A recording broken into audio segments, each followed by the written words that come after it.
Welcome to Tutopia Presents Madhyamik Ultimate Preparation 2026 ব্যাচ। Okay, তো সবাইকে বলবো জয়েন করতে একে একে। আচ্ছা, প্রত্যেকে শুনতে পাচ্ছ? Audio clear? Audio video clear? একবার চ্যাট বক্সে ডেফিনেটলি একবার লিখে দেবে। Okay, welcome to Tutopia Presents Madhyamik Ultimate Preparation 2026 ব্যাচ, যেখানে আমরা পড়াশোনা করছি তোমাদের আপকামিং মাধ্যমিক পরীক্ষা নিয়ে। মানে আপকামিং মাধ্যমিক পরীক্ষার যে জীবন বিজ্ঞান বিষয় রয়েছে, সেই জীবন বিজ্ঞান বিষয়ের প্রত্যেকটা চ্যাপ্টার ধরে ধরে আমি লাস্ট মিনিটের প্রিপারেশন করাচ্ছি, এবং সেই প্রত্যেকটা চ্যাপ্টার থেকে টোটাল টেস্ট পেপার জুড়ে, অর্থাৎ 3-4টে টেস্ট পেপার থেকে ফিল্টার করে যে কোয়েশ্চেন্স গুলো তোমাদের পরীক্ষার জন্য গুরুত্বপূর্ণ, সেই সমস্ত কোয়েশ্চেন্স গুলো তোমাদের কিন্তু প্রোভাইড করে দিচ্ছি এই ক্লাসগুলোতে, এই লাইভ ক্লাসগুলোতে। এর আগেও কিন্তু আমাদের বাকি চ্যাপ্টার গুলো কমপ্লিট হচ্ছে। আজকে যে টপিক নিয়ে আমি ডিসকাশনস করব, আশা করি তোমরা বুঝতেই পেরেছো। সেই চ্যাপ্টারটা হচ্ছে বংশগতি ও জিনগত রোগ। মানে তোমাদের লাইফ সায়েন্সের বুকে 3 নম্বর চ্যাপ্টার রয়েছে বংশগতি জিনগত রোগ। সেই চ্যাপ্টারের টোটাল আমাদের এখানে জিস্ট রিভিশন যাবে। যে রিভিশনটুকু যাবে সেটা তোমাদের মাধ্যমিক পরীক্ষার জন্য গুরুত্বপূর্ণ। স্বাভাবিক, তোমরা বুঝতেই পারছো সামনে পরীক্ষা, তার জন্য কিন্তু পুরো চ্যাপ্টার রিভিশন আমি করাবো না। যে টপিকগুলো থেকে এবারে প্রশ্ন আসতে পারে সেই টপিকগুলোকে বেছে নিয়ে আমি চলে এসেছি শুধুমাত্র তোমাদের জন্য। তো সকলে জয়েন করো একে একে, শুরু করব আজকের গল্প। ওকে, তো যারা যারা জয়েন করছো একবার চ্যাট বক্সে চলে এসো। সুব্রত, চলো, হ্যালো সুব্রত, সূচনা, পারভেশ, ঋষভকে ওয়েলকাম। চলো, বিনয় সামন্ত, চলো বেশ, বিনয়, অন্বেষা ওয়েলকাম, অন্বেষা, অরিজিৎ, চলো। তো সবাই জয়েন করছে, আস্তে আস্তে জয়েন করো। কোহেলি, স্বাতি, বা ফ্যান্টাস্টিক, ভালো আছি একদম, ফাটাফাটি। চলো, রাজেশ বর্মন, চলো বেশ, ফাটাফাটি, ফ্যান্টাস্টিক।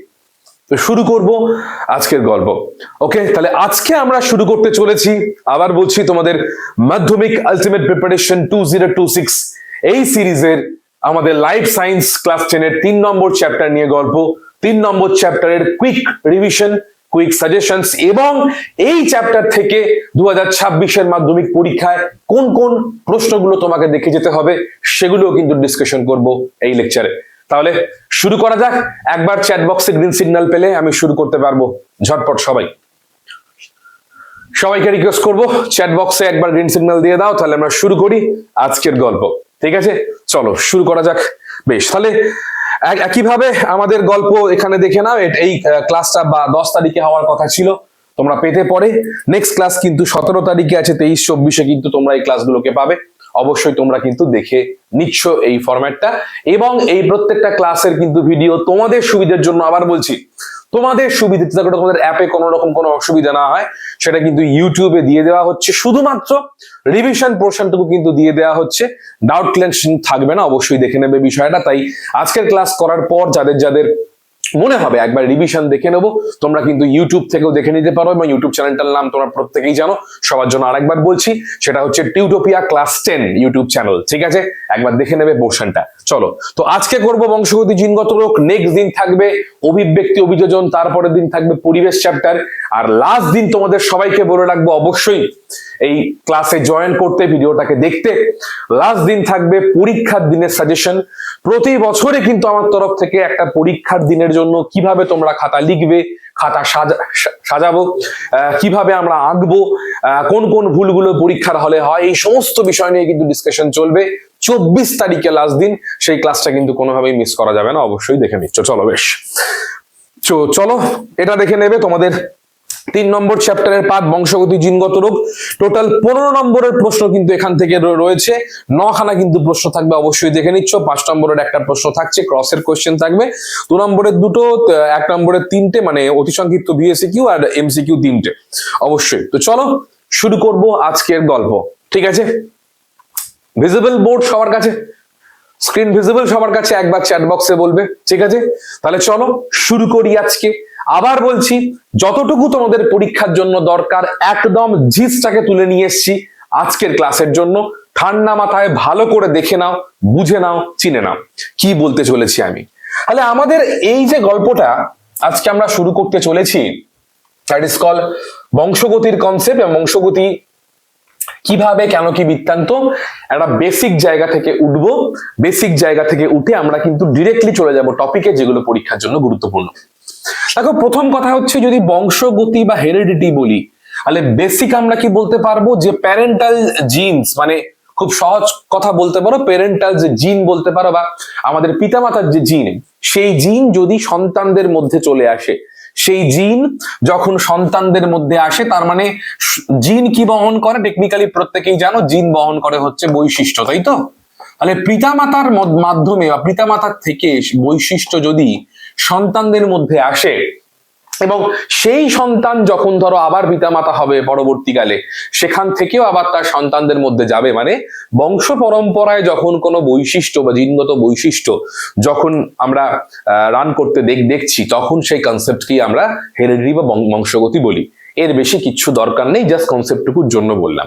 কিন্তু এখানে পরীক্ষার জন্য কোনটা লাগবে, মানে 2026-এর জন্য কোনটা লাগবে, ভালো করে দেখবে। পরিষ্কার কথা হচ্ছে যে যদি পিতামাতার থেকে যদি বৈশিষ্ট্য সন্তানদের মধ্যে যায়, তাহলে টেকনিক্যালি পিতামাতার মতোই সন্তানদের হুবাহু দেখতে লাগা উচিত। কমন সেন্স তাই বলে, তাই তো? যে যদি পিতামাতার বৈশিষ্ট্য পুরোটাই সন্তানদের মধ্যে যায়, মায়ের থেকে 50%, বাবার থেকে 50% যায়, তাহলে টেকনিক্যালি সন্তানদের কিন্তু হাফ পোর্শন মায়ের মতো দেখতে হওয়া উচিত, আর হাফ পোর্শন বাবার মতো দেখতে হওয়া উচিত। কিন্তু অ্যাকচুয়ালি তা হয় না। কেন হয় না?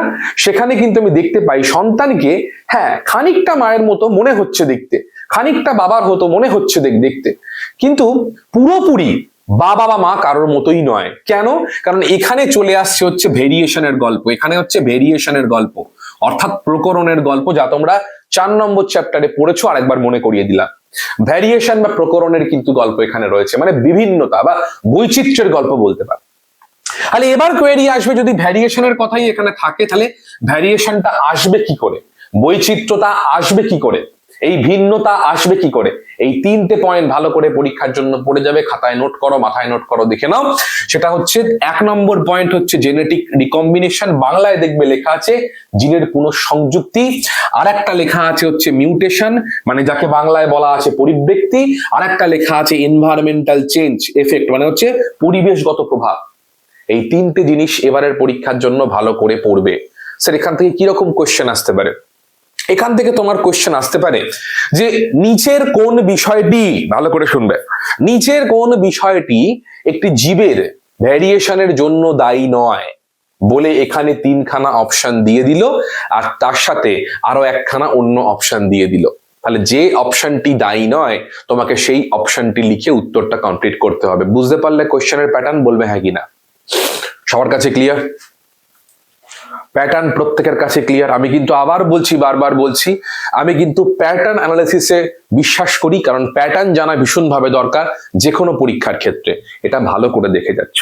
তাহলে এখানে জেনেটিক রিকম্বিনেশন মানে কোথায় আমরা পড়ছি, ছোট্ট করে একটু মনে করিয়ে দিই। আমরা যখন মিওসিস পড়েছিলাম, আমরা সেখানে মিওসিস 1-এ সেখানে আমরা রিকম্বিনেশন দেখেছিলাম, আমরা কায়াজমা পড়েছিলাম, ক্রসিং ওভার পড়েছিলাম, এবং ক্রসিং ওভারের সময় কি হয়, জিনের পুনঃসংযুক্তি ঘটে, মানে জিনগুলো রিশাফেল হয়, তার পজিশনিং চেঞ্জ হয়, এটিজিসি বেস পেয়ারের পজিশনিং চেঞ্জ হয়। স্বাভাবিক, এটিজিসি বেস পেয়ার যদি পজিশনিং চেঞ্জ হয়, তাহলে কিন্তু জিনের ওরিয়েন্টেশন পাল্টে যাবে, জিনের প্রকৃতি কিন্তু পাল্টে যেতে পারে। কিন্তু জিনের প্রকৃতি পাল্টে গেলেও, যেহেতু আমরা পড়েছি মিওসিসে যে ক্রসিং ওভার সবসময় কিন্তু প্লেস হয় কার মধ্যে, হোমোলোগাস ক্রোমোজোমের মধ্যে, মানে সমসমস্ত ক্রোমোজোমের মধ্যে। এবং যেহেতু সমসমস্ত ক্রোমোজোমের মধ্যে জেনেটিক যে মেকআপ টু সাম এক্সটেন্ট প্রায় সমান থাকে, আমি পুরোটা সমান বলবো না, প্রায় সমান থাকে, তাই তার মধ্যে কিন্তু যে খুব ভীষণ একটা ডিফারেন্স আমরা ক্যারেক্টারিস্টিক্সে দেখতে পাই তা কিন্তু নয়। একটা অল্প পরিমাণ কিন্তু আমরা নতুন ক্যারেক্টারকে দেখতে পারি, ভেরিয়েশনকে দেখতে পারি, যা কিনা আমরা মিওসিস পড়ার সময় পড়ে এসেছি। তাহলে ক্রসিং ওভার হওয়ার পর, জেনেটিক রিকম্বিনেশন হওয়ার পর যে গ্যামেটটা তৈরি হয়েছে, সেই গ্যামেটই একটা আসছে বাবার থেকে অ্যাজ আ শুক্রাণু, একটা আসছে মায়ের থেকে অ্যাজ আ ডিম্বাণু, পরস্পর ফিউজ করছে, তৈরি হচ্ছে জাইগোট। আর স্বাভাবিক জাইগোট থেকে আমরা যখন তৈরি হচ্ছি, আমাদের মধ্যেও কিন্তু সেই ভেরিয়েশনটা আসবে। নেক্সট পয়েন্ট, মিউটেশনের গল্প বলা হচ্ছে, আকস্মিক পরিবর্তন জিনের মধ্যে বা ক্রোমোজোমের মধ্যে। ডেফিনেটলি ক্রোমোজোমের মধ্যে মিউটেশন হলে পরে জিনের মিউটেশন তো অবশ্যই হবে। তো জিনের মধ্যে বা ক্রোমোজোমের মধ্যে যদি আকস্মিক কোনো পরিবর্তন ঘটে, সেটা কোনোভাবে হয়তো ক্রোমোজোমের দেহ খণ্ড মানে দেহ হয়তো কেটে বাদ চলে গেল, বা নন হোমোলোগাস ক্রোমোজোমের হয়তো খণ্ড অন্য জায়গায় হয়তো আটকে গেল, বা কোনোভাবে কোনো রকম কিছু পরিবেশগত প্রভাবের জন্য তার মধ্যে কোনো রকম এটিজিসির বেস পেয়ার চেঞ্জ হয়ে গেল, সেটা হচ্ছে মিউটেশন। এবং স্বাভাবিক অর্থে এই মিউটেশন কিন্তু অপরিবর্তনশীল, ইরিভার্সিবল একটা চেঞ্জ। এই মিউটেশন হয়ে গেলে পরেই কিন্তু আমাদের বৈশিষ্ট্যগত পার্থক্য আমরা এখানে দেখতে পাই। আমাকে এটা মনে রাখতে হবে, বৈশিষ্ট্যগত পার্থক্য আমরা দেখতে পাই। মিউটেশন কখনো কখনো কিন্তু আমাদের ডেট্রিমেন্টাল হতে পারে, আবার কখনো কিন্তু অ্যাডভান্টেজিয়াস হতে পারে। কিরকম? কখনো কখনো পজিটিভ মিউটেশন হতে পারে। যেমন ধরো রাকেশ রোশনের ছেলে ঋত্বিক রোশন, রাকেশ রোশনের মধ্যে এমন হয়তো কিছু মিউটেশন বা maybe or may not be জানি না, বা জেনেটিক রিকম্বিনেশন হয়েছে যার জন্য ঋত্বিকের কাছে মানে ঋত্বিক হওয়ার জন্য যে স্পার্মটা এসছে বা তার তিনি যে মা ছিলেন তার যে ওভাম দিয়েছেন একটা দুর্দান্ত কোয়ালিটির একটা স্পার্ম বা ওভাম ছিল, তার জন্য ঋত্বিক রোশনকে এত সুন্দর দেখতে। তাহলে হয়তো জেনেটিক রিকম্বিনেশন একটা অদ্ভুত রকমের হয়েছে যেটা খুব পজিটিভ একটা রিকম্বিনেশন, বা হয়তো কোনো মিউটেশন হয়েছে যার জন্য কিন্তু এরকম একটা সুন্দর একটা আমরা আউটপুট দেখতে পাচ্ছি, এটাও ব্যাপার। আবার মিউটেশন যদি ভুলভাল হয়ে যায় তাহলে কিন্তু নেগেটিভ এফেক্ট পড়তে পারে। এক্সাম্পল কেউ বলতে পারবে? চ্যাট বক্সে প্রত্যেককে জিজ্ঞেস করবো। মিউটেশন যদি ভুলভাল হয়ে যায়, অর্থাৎ এই আকস্মিক পরিবর্তন যদি ঠিকভাবে না হয়, ভুল পথে হয়, তখন একটা রোগ দেখা যেতে পারে। সেটা কি? একদম গিরিধারী অলরেডি বলেছো, বাকিদেরও জিজ্ঞেস করব। আমরা ক্যান্সারের কথা পড়েছি, একদমই তাই, ক্যান্সার। তো মিউটেশন মানে মাল্টিপল মিউটেশন হলে পরে কিন্তু আমরা ক্যান্সার লক্ষ্য করতে পারি। মানে মিউটেশন হলে পরেই যে ক্যান্সার হবে তা নয়, বাট ক্যান্সার হতে গেলে কিন্তু মিউটেশনের প্রয়োজন পড়ে, এটা মনে রাখতে হবে তোমাকে। তাহলে মিউটেশনের জন্যই কিন্তু আমরা যেমন ধরো আমাদের সুব্রত লিখছে যে আমাদের 6টা আঙুল হতে পারে, হ্যাঁ এটাও কিন্তু একটা মিউটেশন। এটা কিন্তু বৈশিষ্ট্যগত পার্থক্য হয়ে গেল, মানে আমার 5টা আঙুল হয়তো আছে বা 6টা আঙুল হয়ে গেল, এটা হতে পারে। ঠিক আছে। তারপর এনভায়রনমেন্টাল এফেক্ট, মানে কি রকম? ধরো কোন রকম কার্সিনোজেন বারবার হয়তো এফেক্ট প্রভাব বিস্তার করছে, শুধুমাত্র কার্সিনোজেন নয়, ধরো আলো, তাপমাত্রা, এগুলোর জন্য প্রভাব বিস্তার করছে, যার জন্য জীবের মধ্যে ভ্যারিয়েশন আসতে পারে। বলবে কেন বস? প্রত্যেকেই তোমরা জানো যারা একটু হাই টেম্পারেচার জোনে থাকে, যেখানে সূর্যের আলো প্রখর ভাবে পড়ে, তাদের স্কিন কালার কম্পারেটিভলি একটু ডার্ক প্রকৃতির হয়। বলবে ইয়েস অর নো? প্রত্যেকে বলবে হ্যাঁ স্যার। যারা মাঠে ঘাটে কাজ করে তাদের কিন্তু স্কিন কালার কম্পারেটিভলি ডার্ক প্রকৃতির কিন্তু হতে পারে। অর্থাৎ পরিবেশগত প্রভাবের ফলেও কিন্তু আমরা এই পরিবর্তন দেখতে পাই। কিন্তু একটা মজার ব্যাপার আছে। কি ব্যাপার?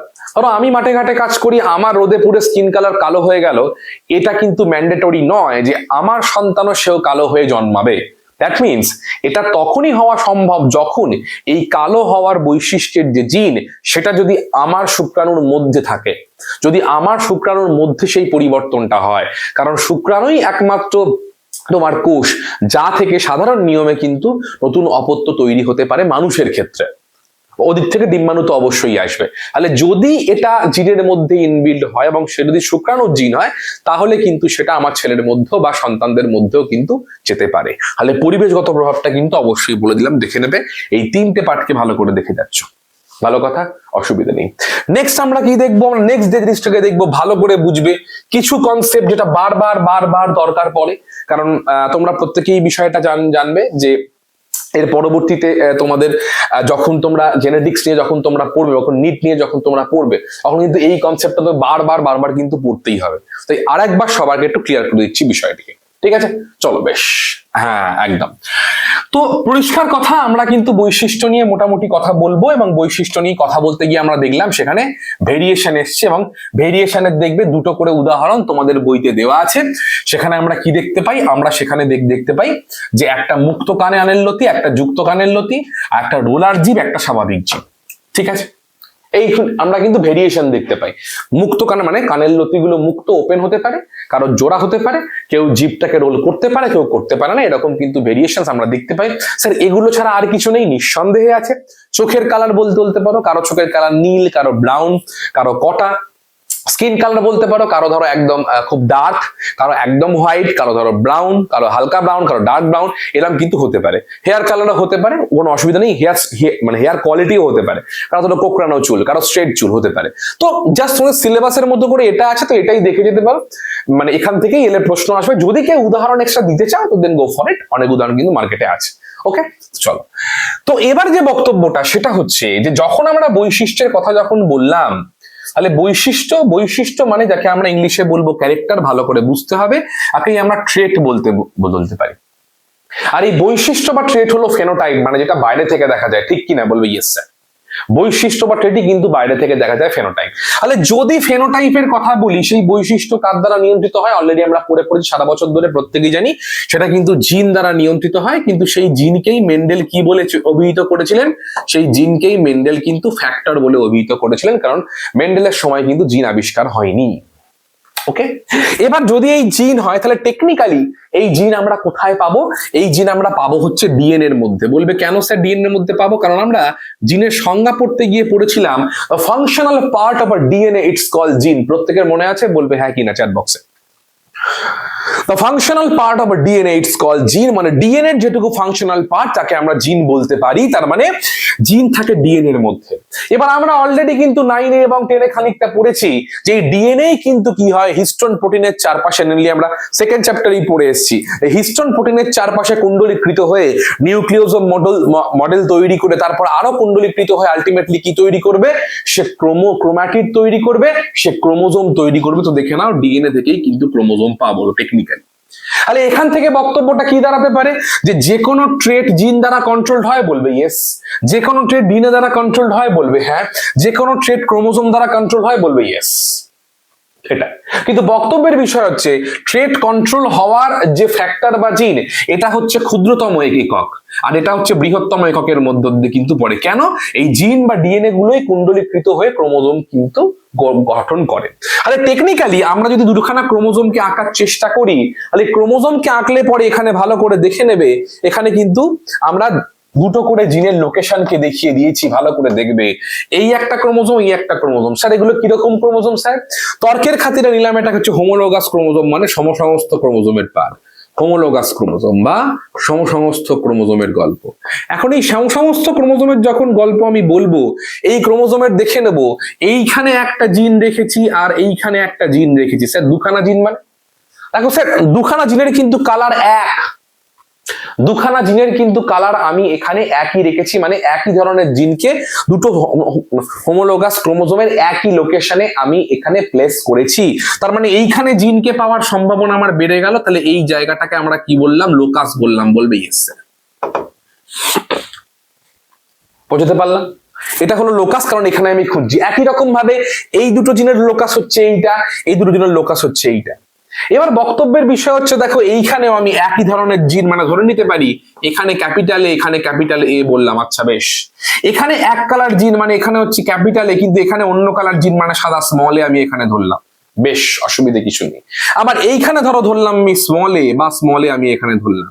কারণ এই তিনটে কম্বিনেশনটাকে বোঝাবার চেষ্টা করলাম, এখানে তিনটে কম্বিনেশন বোঝাবার চেষ্টা করলাম। মানে কি? ভালো করে বুঝবে, এই যে হোমোলোগাস ক্রোমোজোমের যে লোকাসের মধ্যে আমরা দেখো জিনের অল্টারেশন পাচ্ছি। কিরকম অল্টারেশন? প্রথম ক্ষেত্রে আমরা কিন্তু জিনের বিশেষ অল্টারেশন খুব একটা বিশেষ পাচ্ছি না। কেন?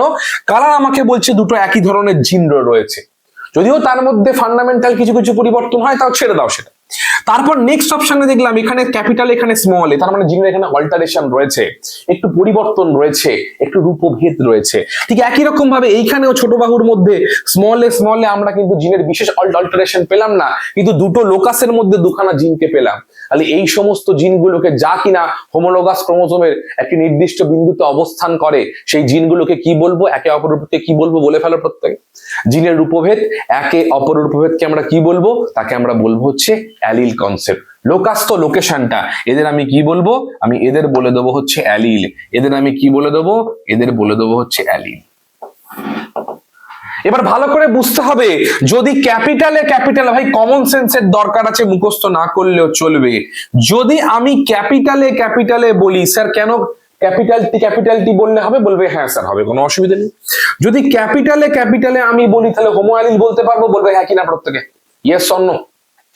ক্যাপিটালে বললে বলতে পারবো হোমো অ্যালিল বলতে পারবো, আবার স্মল এ বললে হোমো অ্যালিল বলতে পারবো। আচ্ছা বেশ, ভালো কথা। আবার যদি ক্যাপিটালে স্মল এ আমি এখানে বলি, ক্যাপিটালে স্মল এ যদি আমি এখানে বলি, তাহলে তাকে আমি হেটেরো অ্যালিল বলবো? বলবে হ্যাঁ স্যার হেটেরো কেন? বিষম টাইপের বলতে পারবো। ঠিক আছে, হোমো অ্যালিল বলতে পারবো, বিষম অ্যালিল বলতে পারবো। তাহলে এবার বলো, যদি কোনো জীবদেহের মধ্যে এই একই ধরনের জিন থাকে বা একই ধরনের অ্যালিল থাকে, তাহলে এখান থেকে যে জীবটা তৈরি হবে সেই জীবটাকে আমরা হোমোজাইগাস জীব বলতে পারবো? প্রত্যেকে বলবে হ্যাঁ কি না। এই জীবটাকে আমরা হোমোজাইগাস জীব বলতে পারবো? বলবে ইয়েস স্যার, এই জীবটাকে আমরা কিন্তু হোমোজাইগাস জীব বলতে পারছি। কারণ হোমো অ্যালিল আইদার ক্যাপিটালে ক্যাপিটালে, স্মলে স্মলে, আমাদের মেন্ডেলের মটর গাছের পরীক্ষা অনুযায়ী capital T small tea, homozygous জীব বলতে পারবো। ঠিক আছে, দেখে নেবে বইতে লেখা আছে পোর্শনটা। ঠিক একই রকম ভাবে যদি হেটারো অ্যালিল দিয়ে কোনো জীব তৈরি হয়, তাকে আমরা কি বলবো? বলবো হেটারোজাইগাস জীব। কি বলবো? একে বলবো হেটারোজাইগাস জীব। ঠিক কি না? বলবে ইয়েস স্যার, একে বলবে হেটারোজাইগাস জীব। তো দুটো কনসেপ্ট কানেক্ট করিয়ে দিলাম, অসুবিধে কিছু নেই। এবার এই যে হোমোজাইগাস হেটারোজাইগাস যাই হোক না কেন, এইখানের বক্তব্যের বিষয় হচ্ছে একটা, সেই বক্তব্যের বিষয়টা কি? স্যার আমি এখানে দু রকমের রূপভেদ দেখলাম, এটা এটা, তাহলে এইখানে একটা অ্যালিল, এইখানে আর একটা অ্যালিল, দুটো অ্যালিল। এই অ্যালিল কনসেপ্ট গুলো পড়তে গিয়ে, ফ্যাক্টর কনসেপ্ট গুলো পড়তে গিয়ে এইখানেই দেখা গেল দুটো কনসেপ্ট। একটা হচ্ছে ডমিনেন্ট অ্যালিল, প্রত্যেকেই জানো, ঠিক আছে, ডমিনেন্ট কাকে বলে জিজ্ঞেস করবে না, জাস্ট জেনে নাও। আর একটা হচ্ছে রিসেসিভ অ্যালিল,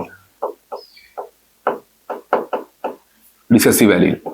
ওকে, এবার প্রত্যেকেই জানো ডমিনেন্ট অ্যালিল সাধারণ অবস্থায় কি হয়, সে কিন্তু এক কপিতেই বাইরে ফেনোটাইপটা প্রকাশ করতে পারে, আর রিসেসিভ বাইরে ফেনোটাইপ প্রকাশ করতে গেলে তার 2 কপি দরকার হয় সাধারণ কন্ডিশনে।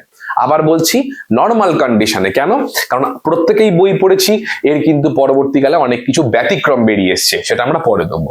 তাহলে যখন ডোমিনেন্ট রিসেসিভ অ্যালিলের গল্প পেয়ে গেলাম, তাহলে ডোমিনেন্ট অ্যালিল দিয়ে যে বৈশিষ্ট্য প্রকাশ পাবে, বা প্রকট অ্যালিল দিয়ে যে বৈশিষ্ট্য প্রকাশ পাবে, তাকে বলবো প্রকট বৈশিষ্ট্য।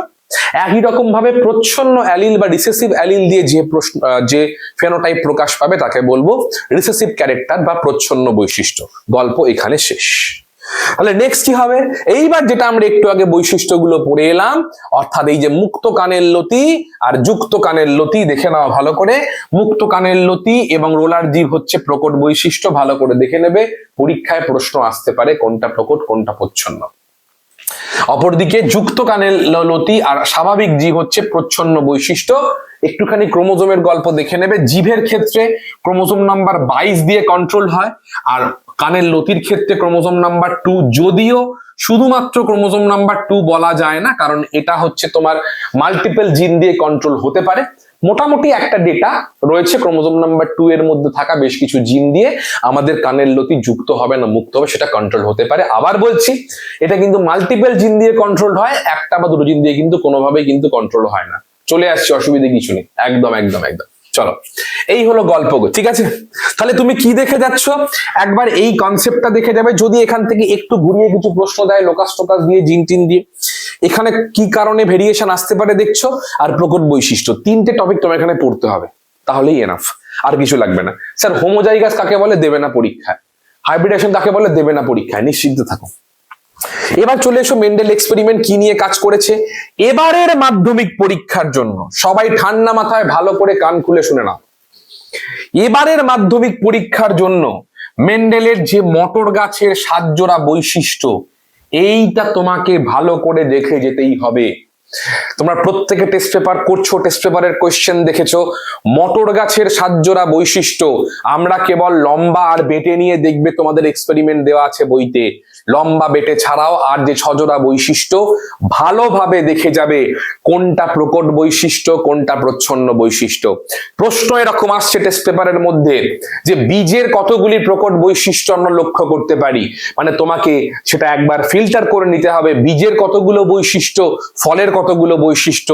বারবার বলছি, আবার এই জায়গাটা কিন্তু না পড়ে পরীক্ষা দিতে যাবে না, কারণ এখান থেকে কোথাও না কোথাও গিয়ে একটা কোয়েশ্চেন আসার সম্ভাবনা কিন্তু রয়েছে। এটা এমসিকিউতে দিতে পারে, বা 2 নম্বর বা 1 নম্বরে দিতে পারে, বিশদ দৃশ্যটি খুঁজে লেখো দিতে পারে, কলাম ম্যাচিং এ দিতে পারে। এই জায়গা থেকে একটা প্রশ্ন আসার সম্ভাবনা প্রবল রয়েছে, অবশ্যই কিন্তু ভালো করে দেখে নিচ্ছ, ঠিক আছে? হলো, বেশ, চলো নেক্সট কি বলছে। ইমাস্কুলেশন কাকে বলে? ইমাস্কুলেশনের বিষয়টা আশা করি জানো, আমি লিখে রেখেছি। বিষয়টা কি ছিল?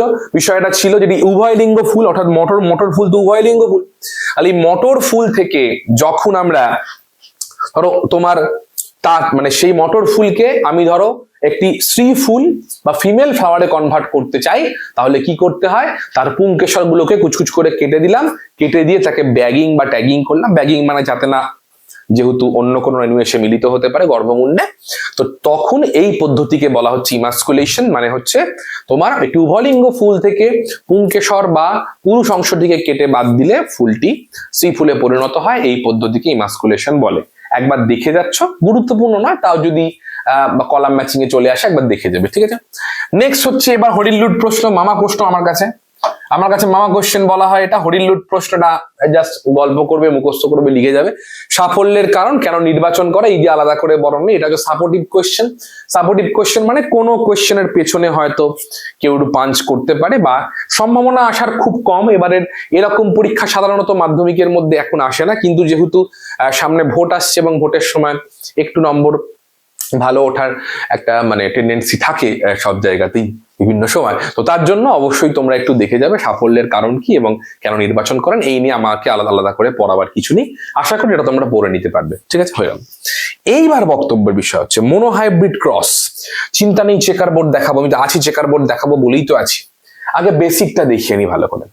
মনোহাইব্রিড ক্রস মানে হচ্ছে এক সংকর জননের গল্প, এবং সেখানে তোমরা ক্যাপিটাল টি ক্যাপিটাল স্মল টির গল্প তোমরা এখানে দেখছো। এই ক্রসের মধ্যে জেনোটাইপ কি হয়, জেনোটাইপ ডেফিনেটলি হয় হচ্ছে 1:2:1, এটা হবে জেনোটাইপ। আর ফেনোটাইপ কোত্থেকে হয়, ফেনোটাইপ হচ্ছে 3:1। এইখানে টুইস্টটা ভালো করে বুঝতে হবে, ফেনোটাইপ কোনটা ভেঙে হচ্ছে, এই যে 3, এই 3 ভেঙেই কিন্তু 1 আর 2 হচ্ছে। আশা করি প্রত্যেকে জানো তো এটা, হ্যাঁ কিনা প্রত্যেকে বলবে। এই 3 ব্রেক হয়ে কিন্তু মানে 3 এর মধ্যেই কিন্তু 1 আর 2 লুকিয়ে আছে, কিন্তু মনে রাখবে। কিন্তু কেন, এটা হচ্ছে লম্বা বেটে, তার মানে এটা হচ্ছে মানে বিশুদ্ধ লম্বা, সংকর লম্বা বেটে, মানে পুরো লম্বা একদমই তাই। এটা কিন্তু অবশ্যই মনে রাখবে বোথ মনোহাইব্রিড এন্ড ডাইহাইব্রিডের জন্য মনে রাখতে হবে এই পোর্শনটা, ঠিক আছে। বেশ, এই হলো গল্প। এবার এই যে মনোহাইব্রিড ক্রস রয়েছে, এবার সবাইকে ভালো করে বিষয়টিকে বলি, একটু ক্রসটাকে দেখিয়ে দেবো। সবাই কি রাজি, একবার চ্যাট বক্সে বলতে হবে, দেখিয়ে দেবো ক্রসটাকে। একটা প্যাটার্ন ক্রস হলেই হতো, অসুবিধা কিছু নেই, ঠিক আছে। মনোহাইব্রিডের ক্ষেত্রে খুব একটা, জাস্ট একবার বেসিক টুকু দেখে না, আমি জাস্ট তার জন্য আর কি করে রাখছি, বেসিক টুকুর জন্য দেখে না, কারণ অনেকের একটু সমস্যা থাকতে পারে, ঠিক আছে। ভালো করে বলছি, মনোহাইব্রিডের ক্ষেত্রে যখন তুমি দেখবে টেকনিকটা ভালো করে দেখে নাও। মনোহাইব্রিড ক্রস তোমাকে দেখবে যা জিজ্ঞেস করবে, অসুবিধা কিছু নেই, এলাম করুক, যাই করুক তাই করুক। ধরো তুমি এখানে, আমি একটু গিনিপিক দিয়ে করছি, চলো। ধরো এটা হচ্ছে তোমার ক্যাপিটাল বি স্মল বি, এটা করছে, এর আমি করছি, একটু অন্যরকম করছি, ঠিক আছে। হ্যাঁ, ঠিক আছে।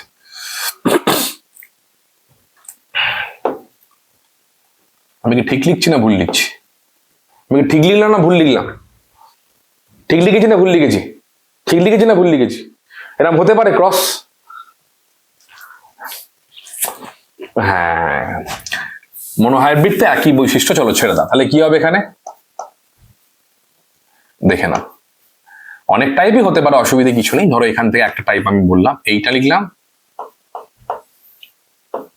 এটা হতে পারে, এটা হতে পারে।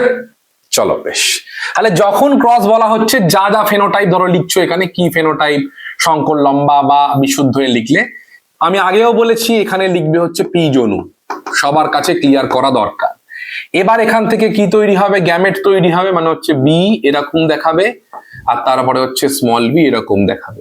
আর এখানেও তাই কিরকম গ্যামেট তৈরি হবে, স্মল বি, মানে দুটোই স্মল বি, তো স্মল বি একটা লিখলেও হয়, দুটো অসুবিধা কিছু নেই। এখানে হবে গ্যামেট লিখছো বা গ্যামেট, হ্যাঁ বাংলায় লিখতে পারো, এমন কোনো মানে নেই, এটা অসুবিধা কিছু হলো, অসুবিধা নেই। এবার স্বাভাবিক তোমার গল্পটা কি হবে, যদি এরকম মানে একটু শক্তটাই দেখাচ্ছি, যখন এই বিষয়টা আসবে তখন তুমি কি, এবার টেকনিক্যালি দুভাবে দেখানো যেতে পারে, ভালো করে বুঝবে, দেখবে যেটা বইতে করা আছে। দেখো কি, ভালো করে দেখো। ধরো এইখান থেকে ক্রস করলাম, বইতে করা আছে, এইটা করলাম, ঠিক আছে। তাহলে কি আসবে, capital B small B, checker বোর্ডও দেখাবো, চিন্তা নেই, হলো। তারপর ধরো একটাকে ধরে দুটো, একটাকে ধরে দুটো, আই রিপিট, ভালো করে বিষয়টা বুঝে নাও। একটাকে ধরে এই দুটো, একটাকে ধরে এই দুটো, তাহলে এবার এই ধরে এটা হয়ে গেছে, এটা চলে আসি।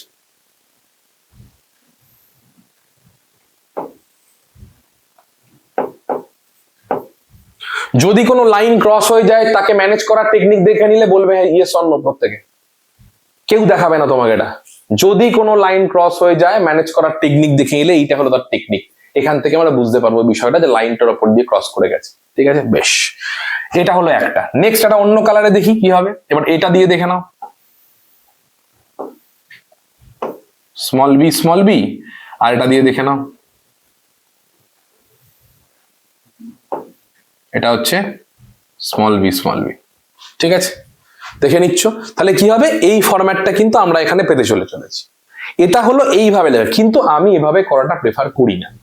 কারণ এইটাকে আমি প্রেফার করি না, আমি আগেই বলছি প্রেফার করেন, প্রচন্ড ঘিঞ্জি হয়ে যায়, এর কাটা ওর গায়ে পড়ে যায়, প্রচন্ড ঘিঞ্জি হয়ে যায়। তো চেষ্টা করবে কি করে করতে, চেষ্টা করবে এখানে তোমাকে চেকার বোর্ড দিয়ে নামাতে। কিরকম চেকার বোর্ড তোমাকে দিতে হবে হচ্ছে এইভাবে, যে কোনো চেকার বোর্ড নিয়ে নাও, অসুবিধা নেই।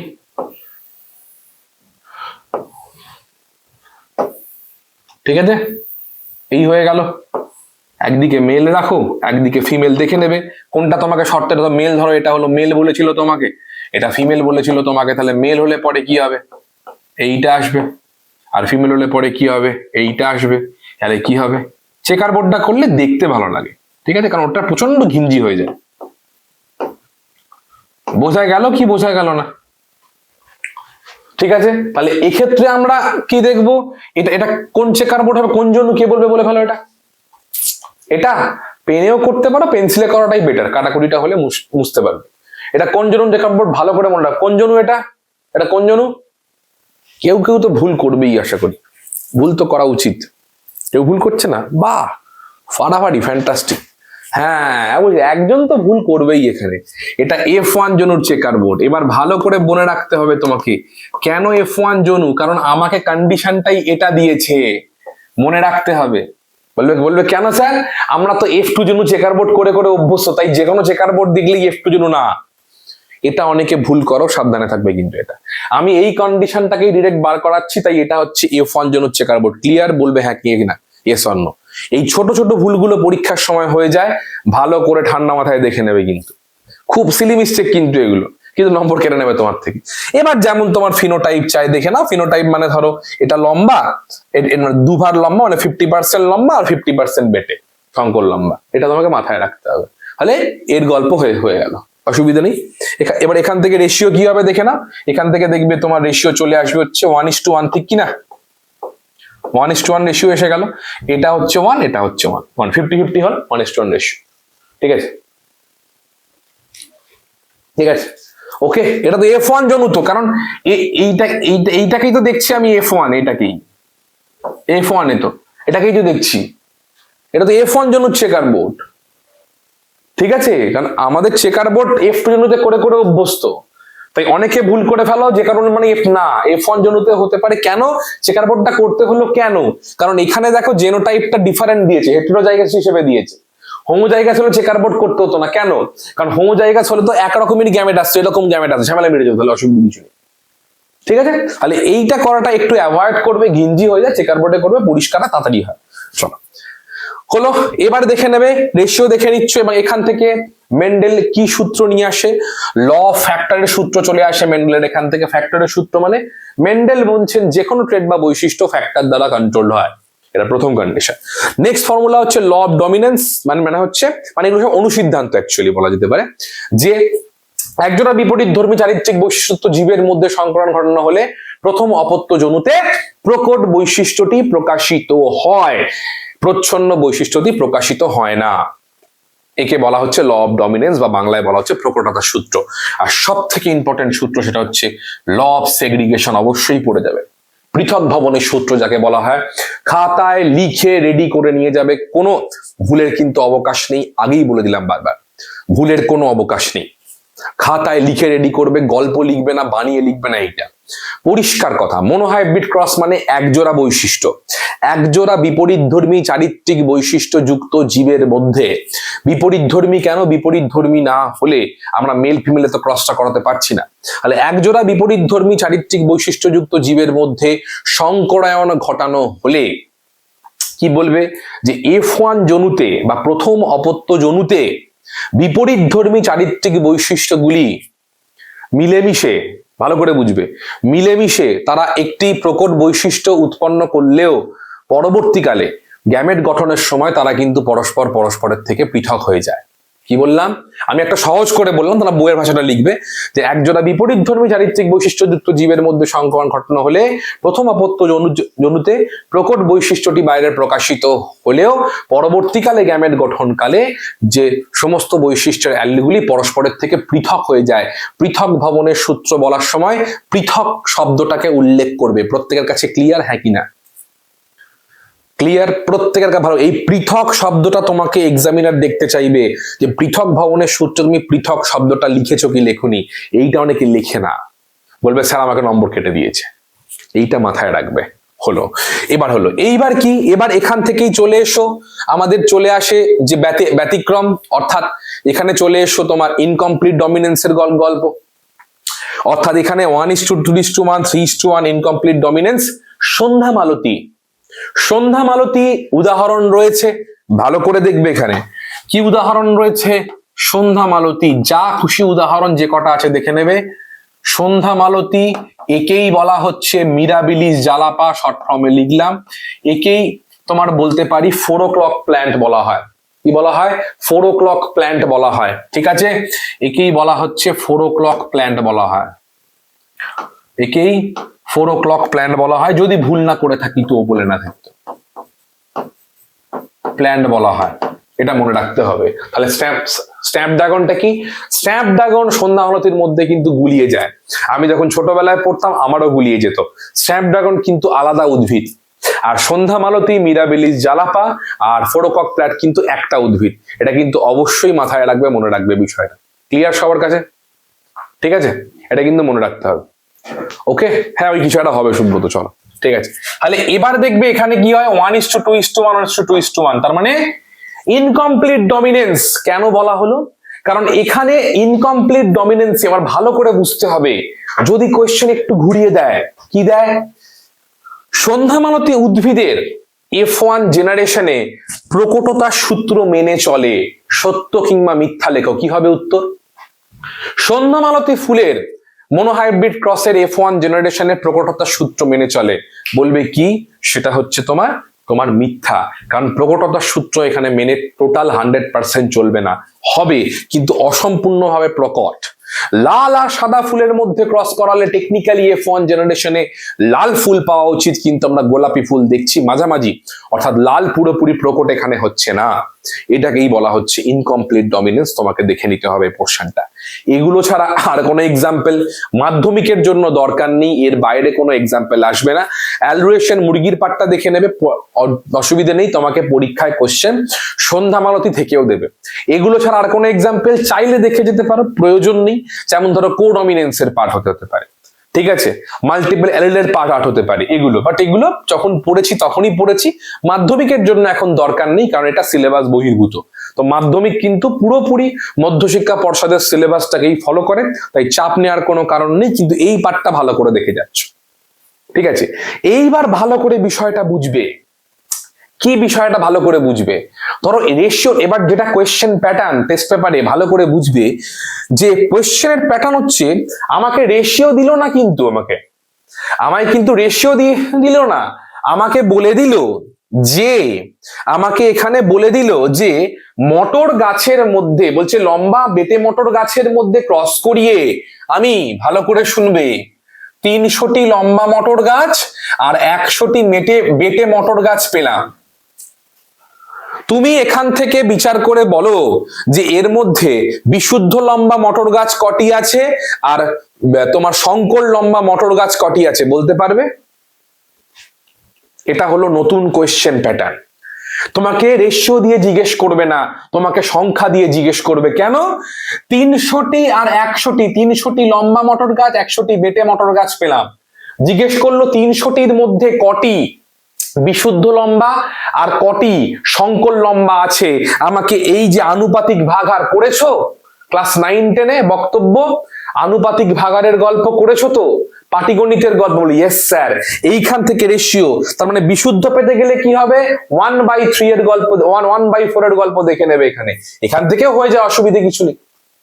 ঠিক আছে, ওকে, অবশ্যই কিন্তু এখানে দেখে নিচ্ছ পার্টটা, আনুপাতিক ভাগাড়ের গল্প, রেশিওমেট্রিকের গল্প। এখানে কিন্তু কোনোভাবেই এখানে কিন্তু তোমাকে রেশিও দেবে না, মানে অনেকে তো মাথা রেশিও দেবে লিখে চলে আসবো না, আমায় কিন্তু কাউন্টিং দিতে পারে। এই কোয়েশ্চেন নিটে আসে, এই কোয়েশ্চেন মাধ্যমিকে আসার সম্ভাবনা আছে। একটু দেখে যেও সংখ্যা ভিত্তিক বিষয়টা নিয়ে, ঠিক আছে, একটু সংখ্যা ভিত্তিক বিষয়টা দেখে যেও, কারণ আনুপাতিক ভাগ আর করেছো, রেশিওমেট্রিক বসিয়ে দাও, বেরিয়ে যাবে। তাহলে মনোহাইব্রিড ক্রসের গল্প বুঝিয়ে দিলাম, কোন কোয়েশ্চেন আসতে পারে, কোন প্যাটার্নে প্রশ্ন আসতে পারে, পুরো কিন্তু ফিল্টার করে দিচ্ছি, ভালো করে বুঝবে। যারা টেস্ট পেপার করছো রেগুলার তারা জানো, বুঝতে পারছো যে আমি ঠিক কোন কোন পয়েন্ট গুলোকে পিন করছি, ওইগুলো ভালো করে দেখে যাবে। তারপর হচ্ছে কি ডাই হাইব্রিড ক্রসের গল্প, ফেনোটাইপ 9:3:3:1, জেনোটাইপ ভালো করে বুঝবে। এই জেনোটাইপ করতে গিয়েই তো মাথা খারাপ হয়ে যায় আমাদের একেবারে, স্যার মাথা খারাপ হয়ে যাবে, স্যার কেঁদে ফেলবো, স্যার 9কেই দেখো ভাগ করা আছে 1:2:2:4, যোগ করো দেখো 9 হবে। ইয়েস অর নো প্রত্যেকে বলবে, এর যোগ করো দেখো না, 3কে ভাঙো 1+2, 3কে ভাঙো 1+2 1, ইয়েস। এইবার তোমায় কি জিজ্ঞাসা করবে এখানে, এই রেশিও তোমাকে ঘাঁটবে একটু পরীক্ষার সময় যদি ঘাঁটতে চায় তো।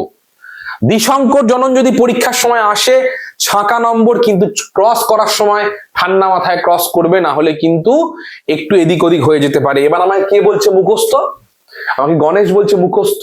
এবার গণেশকে আমি জিজ্ঞাসা করব এখানে যে ডাই হাইব্রিড ক্রসের ক্ষেত্রে, ঠিক আছে, তোমার হলুদ কুঞ্চিত বীজের সংখ্যা কত ছিল, অনুপাত কত ছিল বলতে পারবে? লোকেশ আর কি। ডাই হাইব্রিড ক্রসের ক্ষেত্রে টেস্ট পেপারের কোশ্চেন, ডাই হাইব্রিড ক্রসের ক্ষেত্রে কুঞ্চিত হলুদ বীজের অনুপাত কত ছিল, 4টে অপশন দিল, শেষ হয়ে গেল, ব্যাস সব এদিক ওদিক হয়ে গেল। তার মানে কি বলতে চাইছে এখানে ভালো করে বুঝবে, এই প্যাটার্নটাকে ভালো করে দেখো। ধরো এই যে প্যাটার্নটা আছে, এটা তোমাকে বুঝতে হবে যে বিষয়টা 9:3:3:1 কোন প্যাটার্নে যায় ভালো করে বুঝবে তোমাকে। 9 যদি আমি তোমাদের বইয়ের রেসপেক্টে ধরি, 9 মানে কি বলা আছে, 9 মানে বলা আছে তোমার হচ্ছে হলুদ গোলাকার, হলুদ গোল হচ্ছে 9, এটা ভালো করে দেখে নাও, ঠিক আছে। মনে ফোনে হয়ের গল্প নেই, আর শেষকালে একটাকে লিখে দাও। এক মানে হচ্ছে কি, এটা এখানে লিখছি কেন, এখানে লিখলেই তোমার হয়, এখানে লিখবো কেন, না এখানেই লিখি চলো। হলুদ গোল হচ্ছে 9, এক মানে হচ্ছে সবুজ কুঞ্চিত, বলো লিখতে পারবো? ইয়েস অর নো প্রত্যেকে। চেকার বোর্ড খুলে বই খুলে দেখে নাও, হিসাব মিলছে কি মিলছে না দেখে নাও। হলুদ গোল সবুজ কুঞ্চিত, 9 আর 3 পেয়ে গেলাম। স্যার মাঝেরটা নিয়ে বড় গুলিয়ে যাচ্ছে, কি করব স্যার একটু বলুন, ভালো করে বুঝবে। এইটা ফিক্স থেকে এইটা পাল্টাবে, আবার এইটা ফিক্স থেকে এইটা পাল্টাবে, ভালো করে বুঝবে। মাঝের দুটো 3, এইটা ফিক্স থেকে এইটা পাল্টাবে, এইটা ফিক্স থেকে এইটা পাল্টাবে, মানে কি 3 হলো তোমার হলুদ কুঞ্চিত, আর বাকি 3 হলো তোমার সবুজ গোলাকার। দেখে নাও চেকার বোর্ড, এর থেকে এক চুলো নরণচরণ হবে না, ঠিক কিনা? বোঝা গেল কি বোঝা গেল না? অত বড় কোয়েশ্চেন, অনুপাত স্যার কি করে বার করব? সবাই চেকার বোর্ড করতে খাতায় বসে গেল, স্যার 1 নম্বরের এমসিকিউ গোটা খাতায় চেকার বোর্ড করতে পড়ে গেল, স্যার সময় চলে না, দরকার নেই। তোমাকে এই প্যাটার্ন বোঝা গেল, বলবে হ্যাঁ কিনা, প্যাটার্ন বোঝা গেল, বলবে হ্যাঁ কিনা। ইউটিউব দেখে নাও, যেখানে খুশি দেখে নাও, কজন এই প্যাটার্নটা বলবে তুমি ভালো করে খুঁজে দেখে নাও, আমাকে এসে বলবে, ঠিক আছে। তাহলে হলুদ গোল ম্যাক্সিমাম থাকবে, মানে এই দুটোটা। এবার ভালো আর একটা প্যাটার্ন বলি, দেখো হলুদ গোল আর সবুজ কুঞ্চিত, এই দুটো প্যারেন্টাল টাইপ না, বলবে ইয়েস অর নো, এটা প্যারেন্টাল টাইপ না, দুটো প্যারেন্টাল টাইপ, দুদিকে দুটো প্যারেন্টাল টাইপের গল্প, বলবে ইয়েস স্যার। আর এখানে মাঝখানে 3 যেটা আছে, এটা হচ্ছে তোমার রিকম্বিনেন্ট টাইপের গল্প, পরবর্তীকালে পড়বো। এটা হচ্ছে হলুদ কুঞ্চিত সবুজ গোল, দেখে নাও। এইবার এই যে হলুদ গোল রয়েছে, এখানে 1:2:2:4 এর গল্প আছে, 1:2:2:4 একে আছে। এই যে 1:2:2:4, তার মানে তোমাকে 2 রকমের প্রশ্ন করবে এখান থেকে, 3 রকমের প্রশ্ন করবে। এক, পুরো চেকার বোর্ডের দিয়ে বলে দিল এখান থেকে ক্রস করিয়ে দেখাও কোন সূত্র পাও, যদি দেয় তাহলে ঝালাও লিখতে শুরু করো, 10 মিনিট লাগবে, গেল। এবার পার্ট কোয়েশ্চেন কি, প্রথম কোয়েশ্চেন কি বললাম, এই ক্ষেত্রে সবুজ গোল উদ্ভিদের বা সবুজ গোল উদ্ভিদের অনুপাত কত, তাহলে কত হবে, এখানে 9 12 13 14 15 16, তার মানে কত হবে 3/16, ঠিক কিনা? হলুদ গোল রেশিও 3/16 হবে, 3/16 হবে, বলবে হ্যাঁ কিনা? কে যেন বলছিল 1/2, হ্যাঁ কে ভাই? 3/16, সবুজ কুঞ্চিত 1/16, ভাই এর বাইরে যাবে কোথায়? প্রশ্নের মধ্যে থেকে প্রশ্ন আসবে, ঠিক আছে? আর এখানে হবে হলুদ গোল 9/16, ইয়েস স্যার, বাকিটা অনুপাত এমসিকিউ এর জন্য দেখে যাচ্ছ। এবার তোমাকে বললো স্যার এটা নয় পারবো, এবার তোমাকে কি বললো? তোমাকে বলে দিল যে তোমার এই দ্বিসংকর জননের চেকার বক্সে তুমি capital Y small Y capital R small R তুমি কতগুলি পাবে? হয়ে গেল, সর্বনাশ হয়ে গেল। এটা কতগুলি পাবে, এইটা হয়ে গেল সর্বনাশ। তোমাকে এটা তোমাকে বুঝে নিতে হবে। তোমাকে এইটার জন্য তোমাকে চেকার বোর্ডটা বারে বারে প্র্যাকটিস করতে হবে। যদিও এইটার জন্য প্র্যাকটিসের দরকার নেই, বলবে কেন?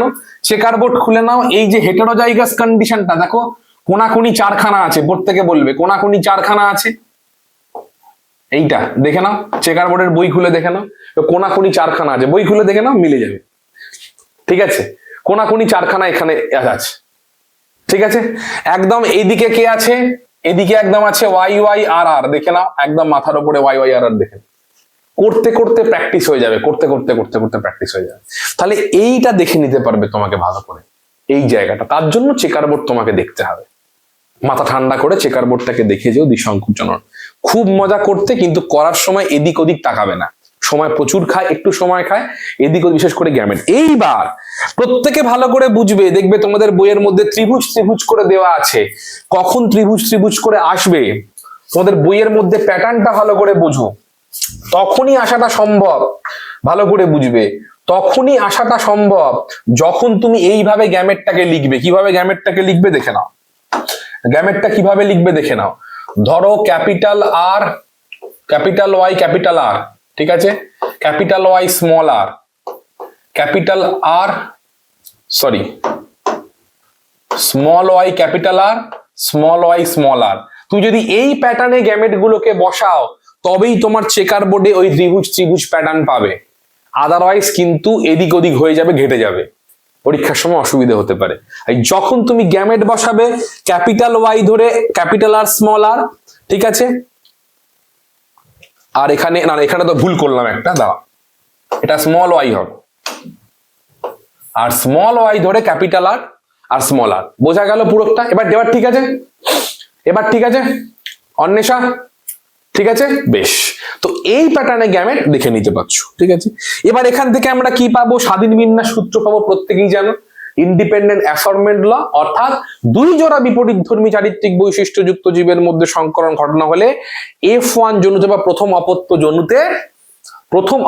জনুতে তোমার বিপরীতধর্মী চারিত্রিক বৈশিষ্ট্যযুক্ত তোমার প্রকট বৈশিষ্ট্যগুলি প্রকাশিত হলেও পরবর্তীকালে গ্যামেট গঠনকালে তা পৃথকীকৃত হয়ে যায়, এবং ভালো করে বুঝবে, পৃথকীকৃত হয় এবং তারা সব ধরনের কম্বিনেশনে স্বাধীনভাবে বিন্যস্ত হতে পারে। স্বাধীন বিন্যাস সূত্রের টুইস্ট হচ্ছে এটা, সে কিন্তু হালকা করে পৃথক ভবনটাকে বলে তারপর স্বাধীন বিন্যাসে ঢোকে। দেখে নাও বই খুলে, এটা স্বাধীন বিন্যাসের টুইস্ট। সে হালকা করে পৃথক ভবনটা বলে তারপর কিন্তু সে স্বাধীন বিন্যাসে ঢোকে এবং তারপর বলে এই প্যাটার্ন গুলো বোঝার চেষ্টা করবে। যত প্যাটার্ন বুঝবে তত তোমার কাছে বিষয়টা ইজি হয়ে যাবে, আর যত মুখস্থ করবে তত তোমার হিপোক্যাম্পাস ঠিকভাবে কাজ করবে না, বোরিং হয়ে যাবে বিষয়টা। দেখে নেবে অবশ্যই। এটা হয়ে গেল দ্বিসংকর জননের গল্প, দেখে নেবে, বাড়িতে প্র্যাকটিস করবে, কারণ দ্বিসংকর জনন থেকে কিন্তু বড় প্রশ্ন আসার সম্ভাবনা আছে। যদি রেশিও দেয়, আশা করি বুঝে গেলাম রেশিও থেকে কি কোয়েশ্চেন দিতে পারে, দেখে নেবে, এর বাইরে কিছু প্রশ্ন দেবে না। আর সাতজোড়া বৈশিষ্ট্যের গল্প অবশ্যই দেখে যাচ্ছ। এবার চলে এসো মানুষের লিঙ্গ নির্ধারণের গল্প। পরিষ্কার দরকার মেলের মাধ্যমে হয়, কারণ মেল হেটারোগ্যামেটিক, সেখানে এক্স ক্রোমোজোম যুক্ত গ্যামেট দিতে পারে, ওয়াই ক্রোমোজোম যুক্ত গ্যামেট দিতে পারে, এবং ওয়াই ক্রোমোজোম যুক্ত গ্যামেট যদি হোমোগ্যামেটিক ফিমেল থেকে এক্স ক্রোমোজোমের সাথে গিয়ে জয়েন করে, তাহলে সেটা এক্স ওয়াই হলে হচ্ছে পুত্র সন্তান, আর এক্স এক্স হলে হচ্ছে কন্যা সন্তান। এইবার এখান থেকে প্রশ্ন কি আসবে? সহজ প্রশ্ন আগে আসতো, এখন সম্ভাবনা কম। মানুষের লিঙ্গ নির্ধারণে বাবার ভূমিকা তা ব্যাখ্যা করো। ঘুরিয়ে প্রশ্ন, মানুষের লিঙ্গ নির্ধারণ বা মানুষের পুত্র সন্তান হবে না কন্যা সন্তান হবে তার জন্য কোনোভাবেই সম্পূর্ণরূপে মাতাকে দায়ী করা যায় না। একই লেখা, খালি ভূমিকাটা আলাদা আলাদা হবে, আর কিছু না। মানে মোড়কটা আলাদা আলাদা হবে, এটা তোমাকে মনে মনে রাখতে হবে। মানে কি, ধরো তুমি চিকেন প্যাটিস বিক্রি করছো, মানে মানে করবে না, জিজ্ঞেস বলছি আর কি, চিকেন প্যাটিস, এবার তার খামগুলো খালি পাল্টে পাল্টে দাও। চিকেন প্যাটিস এক জায়গায় তৈরি হয় একসাথে, খালি এনভেলপ গুলো পাল্টে পাল্টে পাল্টে পাল্টে যায়। গল্পটা এটাই, ঠিক আছে। এবার তোমাকে জিজ্ঞেস করতে পারে, নেক্সট একটা টেস্ট পেপারের প্রশ্ন কি জিজ্ঞেস করে, যে কোনো এক দম্পতির প্রথম 3 বার কন্যা সন্তান জন্মানে লাস্ট বার মানে চতুর্থ বারের বার তার পুত্র সন্তান হওয়ার সম্ভাবনা কত? বলবে ঠিক কিনা, বলবে ইয়েস স্যার। এই কোয়েশ্চেন তোমাকে টেস্ট পেপারে দেবে। এর মানে কি, দেখো ভাই, কোন দম্পতি 3 বার সন্তান নিক, 2 বার সন্তান নিক, ধৃতরাষ্ট্রের মতো 100 বার সন্তান নিক, যতবার সন্তান নিয়ে নিক না কিনা, সবসময় বুঝবে পুত্র কন্যা সন্তান হওয়ার সম্ভাবনা 50% হয়। কেন? মহিলা মা এক্সই দেয়, সবসময় এক্স দেবে। ডিপেন্ড করছে কোন গ্যামেটটা বাবার থেকে আসছে। বাবার কিন্তু 50% গ্যামেট হয় এক্স, 50% গ্যামেট হয় ওয়াই। তাই 50% নির্ভর করবে পুত্র সন্তান হবে না কন্যা সন্তান হবে। বোঝা গেল প্যাটার্নটা? এই কোয়েশ্চেনটা ঘোরাঘুরি করছে টেস্ট পেপারের পেজে। এর বাইরে বিশেষ কিছু গুরুত্বপূর্ণ নেই, একটু ঘুরিয়ে জিজ্ঞেস করতে পারে, বাইরে কিছু নেই। এবার হচ্ছে ক্রিস ক্রস উত্তরাধিকার, একটু দেখে যাবে পোর্শনটা। অর্থাৎ আমাদের ধরো যদি তোমার মানে দাদুর গ্র্যান্ডফাদার যদি হয়, পিতামহের যদি তোমার কোনো বৈশিষ্ট্য তার কন্যার মাধ্যমে তার নাতির মধ্যে যদি কোনো বৈশিষ্ট্য আসে, তাকে ক্রিস ক্রস উত্তরাধিকার বলা হয়। আবার বলছি যে দাদুর বৈশিষ্ট্য মেয়ের মধ্যে দিয়ে নাতির মধ্যে ঢুকছে, ক্রিস ক্রস উত্তরাধিকার বলা, জানো, দেখে নেবে। এর সাথে আরেকটা ছোট্ট পার্ট, সেটা হচ্ছে রেসিপ্রোকাল ক্রস। কি বলবো, এটাকে বলা হচ্ছে রেসিপ্রোকাল ক্রস। এটা দেখে নেবে, রেসিপ্রোকাল ক্রস আসবে না কিন্তু জাস্ট কনসেপ্ট। রেসিপ্রোকাল ক্রস মানে কি? রেসিপ্রোকাল ক্রস মানে হচ্ছে আমি জেনোটাইপটাকে একই রেখে আমি সেক্সটাকে চেঞ্জ করে দিলাম। স্যার মানে? ছোট্ট করে বলি, মানে হচ্ছে ধরো আমি এখানে ক্যাপিটাল বি স্মল বি, একে আমি মেল ধরেছি, একে ফিমেল ধরেছি। রেসিপ্রোকালে কি করতে পারি, এটাকে ফিমেল ধরলাম, এটাকে মেল ধরলাম। তো রেসিপ্রোকাল মানে কি, জিনোটাইপ এক রেখে আমি সেক্সটাকে চেঞ্জ করে দিলাম।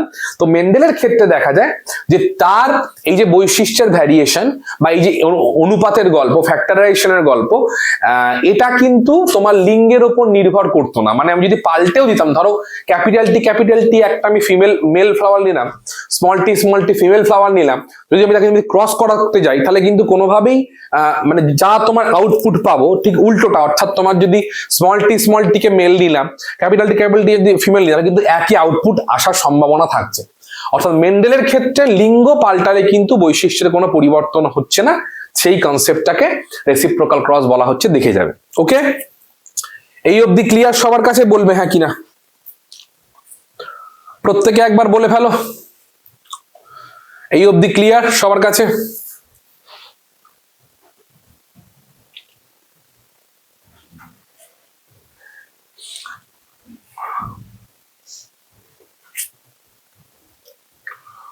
চলো, বেশ ক্লিয়ার, ঠিক আছে। চলো, যেটুকু বললাম, যা বললাম ভালো করে মাথায় নিয়ে না। বেশ, এরপর হচ্ছে 3টে রোগের গল্প, ঠিক আছে ভাই। 3টে রোগ থেকে তো ভাই ক্রস তোমার আসবেই, গ্যারেন্টিড ক্রস আসবে, এটা তো পুরো একদম, ঠিক আছে। ঠান্ডা মাথায় ভালো করে বলছি, দেখে নাও। এবার কি কি কোয়েশ্চেন এখান থেকে ঢুকতে পারে, কেমন কোয়েশ্চেন আসতে পারে। থ্যালাসেমিয়ার গল্প প্রত্যেকেই জানো, কি বিষয়টা, সেটা হচ্ছে থ্যালাসেমিয়া হচ্ছে একটি অটোজোম জিনবাহিত রোগ, তাই তো? এটা হচ্ছে অটোজোমাল রিসেসিভ ডিজিজ। এটা হলো প্রথম বক্তব্য, হচ্ছে এইটা। কোন কোন ক্রোমোজোম বলতে, ক্রোমোজোম নাম্বার 16 এর গল্প, ক্রোমোজোম নাম্বার 11 এর গল্প, এটা তোমাকে পড়তে হবে। সমস্যাটা কি? সমস্যাটা হচ্ছে হিমোগ্লোবিন গঠনে ত্রুটি। ত্রুটি মানে হিমোগ্লোবিন স্বাভাবিক অর্থে ম্যাচিওর যে অ্যাডাল্ট হিমোগ্লোবিন তৈরি হয় দুটো আলফা চেন, দুটো আলফা পলিপেপটাইড, দুটো বিটা পলিপেপটাইড দিয়ে, ঠিক আছে? দুটো আলফা, দুটো বিটা। এবার এই আলফা বিটা যখনই ধরো তোমার তৈরি হতে কোনোভাবে ডিস্টারবেন্স হলো, মিউটেশন বা অন্যান্য কোনো কারণে, যে কোনো কারণে হোক না কেন, ঠিক আছে, ঠিক আছে, হ্যাঁ আমি লোকেশ, আমি আসছি। তো এইখানে তোমাকে দেখে নিতে হবে যে ত্রুটিটা কোথায় আছে। ত্রুটি কোথায় কোথায় হয় তার উপর বেস করে দুটো থ্যালাসেমিয়া আছে, একটা হচ্ছে আলফা থ্যালাসেমিয়া, একটা বিটা থ্যালাসেমিয়া, ঠিক আছে। তোমাদের সিলেবাসের মধ্যে কি বলছে, আমি কিন্তু ক্লাসে অনেকগুলো টাইপ পড়িয়েছি। সিলেবাসের মধ্যে কি বলছে, প্রথম কথা হচ্ছে এই থ্যালাসেমিয়া ভূমধ্যসাগরীয় তীরবর্তী অঞ্চলে বেশি দেখা গেছিল, ওই জন্য কিন্তু একে ভূমধ্যসাগরীয় রক্তাল্পতা বলা হয়। প্রথম কোয়েশ্চেন হচ্ছে এটা। দ্বিতীয় কোয়েশ্চেন হচ্ছে থ্যালাসেমিয়া অটোজোমাল প্রচ্ছন্ন জিনঘটিত রোগ। 3 নম্বর প্রশ্ন হচ্ছে থ্যালাসেমিয়ার উপসর্গ কি কি, কি কি লক্ষণ থাকতে পারে। দেহের মধ্যে লোহা জমে, লোহা বারবার রক্ত পাল্টাতে হয়, তার জন্য লোহা জমতে থাকে, হৃৎপিণ্ড কিডনি চোখ খারাপ হয়ে যায়, তারপর কালচে মূত্র আসতে পারে, সমস্যা হতে পারে একদম। তো এইগুলো একদম পুরো ধরে রেডি করে যাও, এর বাইরে কোনো প্রশ্নের গল্প আপাতত নেই এইটুকু পার্ট থেকে। এইবারে ক্রসের ক্ষেত্রে ভালো করে বুঝতে হবে আলফা থ্যালাসেমিয়ার ক্ষেত্রে কি হয়। ভালো করে, আলফা হোক বিটা হোক যাই হোক না কেন, একটা হচ্ছে মেজর থ্যালাসেমিয়া আছে আর একটা হচ্ছে মাইনর থ্যালাসেমিয়া আছে। ঠিক আছে, মেজর আর মাইনর। মেজর মানে কি, মেজর মানে হচ্ছে ধরো এখানে আলফার জন্য 4খানা এখানে জিনায় ধরো, ঠিক আছে, হ্যাঁ ঠিক আছে, ধরো 4খানা এখানে জিন আছে, ধরো বাই এনি চান্স হয়তো এই 4খানা জিনই পুরো অ্যাবলিশ হয়ে গেল, একদম শেষ, খতম হয়ে গেল, কোনোভাবে কাজ করা বন্ধ করে দিল, মেজর, বাঁচবেই না বাচ্চাটা। ঠিক আছে, মাইনরের ক্ষেত্রে কি হয়, ধরো এখানে একটা ক্রোমোজোমের মধ্যে 2খানা জিন রয়েছে, ভালো কাজ করছে, আলফা তৈরি করছে, আলফা তৈরি করার পজিশনে আছে, আলফাটা তৈরি করছে দুটোই, আর একটা হোমোলোগাস ক্রোমোজোম ড্যামেজ হয়ে গেছে, তাতে কি, আমার তো একটা ক্রোমোজোমের জিন তো কাজ করছে, একটা ক্রোমোজোমের তো আলফা জিনগুলো কাজ করছে, মানে আলফা পলিপেপটাইড তৈরি হচ্ছে। স্যার কেন তৈরি হবে, জিন, জিন থেকে এমআরএনএ, এমআরএনএ থেকে প্রোটিন, তোমরা পড়েছো, আবার পড়বে বড় হয়ে, তাহলে এখান থেকে খানিকটা সাপোর্ট দিচ্ছে। তাহলে যখন আমরা দেখবো যে দুটো জিন ঠিকঠাক মোটামুটি আছে, দুটো জিন হয়তো খারাপ বা ডিস্টারবেন্স, তখন থ্যালাসেমিয়া মাইনর একটা পজিশনে থাকে। বলবে কেন স্যার মাইনর থাকে, কারণ আবার বলছি এটা কিন্তু রিসেসিভ জিন ঘটিত রোগ, অর্থাৎ তার দুটো কপি না থাকলে সে কিন্তু বাইরে রোগটা প্রকাশ করতে পারবে না। হ্যাঁ, হালকা সিমটমস দেখা দিতে পারে, হালকা অ্যানিমিক সিমটমস দেখা দিতে পারে, এটা কিন্তু মনে রাখতে হবে। এখানে যেহেতু হিমোগ্লোবিন ঠিকঠাক ত্রুটি হয়ে যায়, হিমোগ্লোবিন ঠিকঠাক গঠন হয় না, ওই জন্য কিন্তু হিমোগ্লোবিনটা ভেঙে যায়, হিমোগ্লোবিন নষ্ট হয়ে যায়। এই রকম অ্যানিমিয়াকে কি বলা হয়, পরীক্ষার জন্য প্রশ্ন, গুরুত্বপূর্ণ পাঠ, তাকে বলা হচ্ছে হিমোলাইটিক অ্যানিমিয়া। আশা করি প্রত্যেকের মনে থাকবে কি বলা হয়, তাকে বলা হচ্ছে হিমোলাইটিক অ্যানিমিয়া। কি বলা হয়, তাকে বলা হয় হিমোলাইটিক অ্যানিমিয়া। ঠিক আছে, যেহেতু আলফা বিটা ঠিকভাবে তৈরি হয় না, তার জন্য কিন্তু নষ্ট হয়ে যায়, হিমোলাইটিক, লাইফিস হয়ে যায়, অ্যানিমিয়া বলা হয়। তাহলে এটা মেজর হতে পারে, মাইনর হতে পারে। দেখে নেবে কি বলতে চাইছে, পরীক্ষায় কি জিজ্ঞেস করবে, পরীক্ষায় তোমাকে জিজ্ঞেস করবে আলফা থ্যালাসেমিয়া গল্প বা বাহক বা তোমার থ্যালাসেমিয়া আক্রান্ত, পরিষ্কার তোমাকে জিজ্ঞেস করে নেবে থ্যালাসেমিয়া বাহক না থ্যালাসেমিয়া আক্রান্ত। তাহলে যদি আমার এখানে বাহকের গল্প হয় তাহলে কি, যে যা গল্প করা অসুবিধে কিছু নেই, তাহলে একটা হবে প্লাস আর একটা হবে মাইনাস। বলবে হ্যাঁ কি না বাহক, তাই তো, প্রত্যেকে বলবে হ্যাঁ কি না, ইয়েস অর নো। বাহক হলে এইটা ঠিক বললাম, প্লাস মাইনাস, হ্যাঁ। এবার প্লাস মাইনাস কিভাবে লিখছো সেটা তোমাকে মেনশন করতে হবে, দেখিয়ে দাও। এবার আসছো বিটা থ্যালাসেমিয়ার গল্প।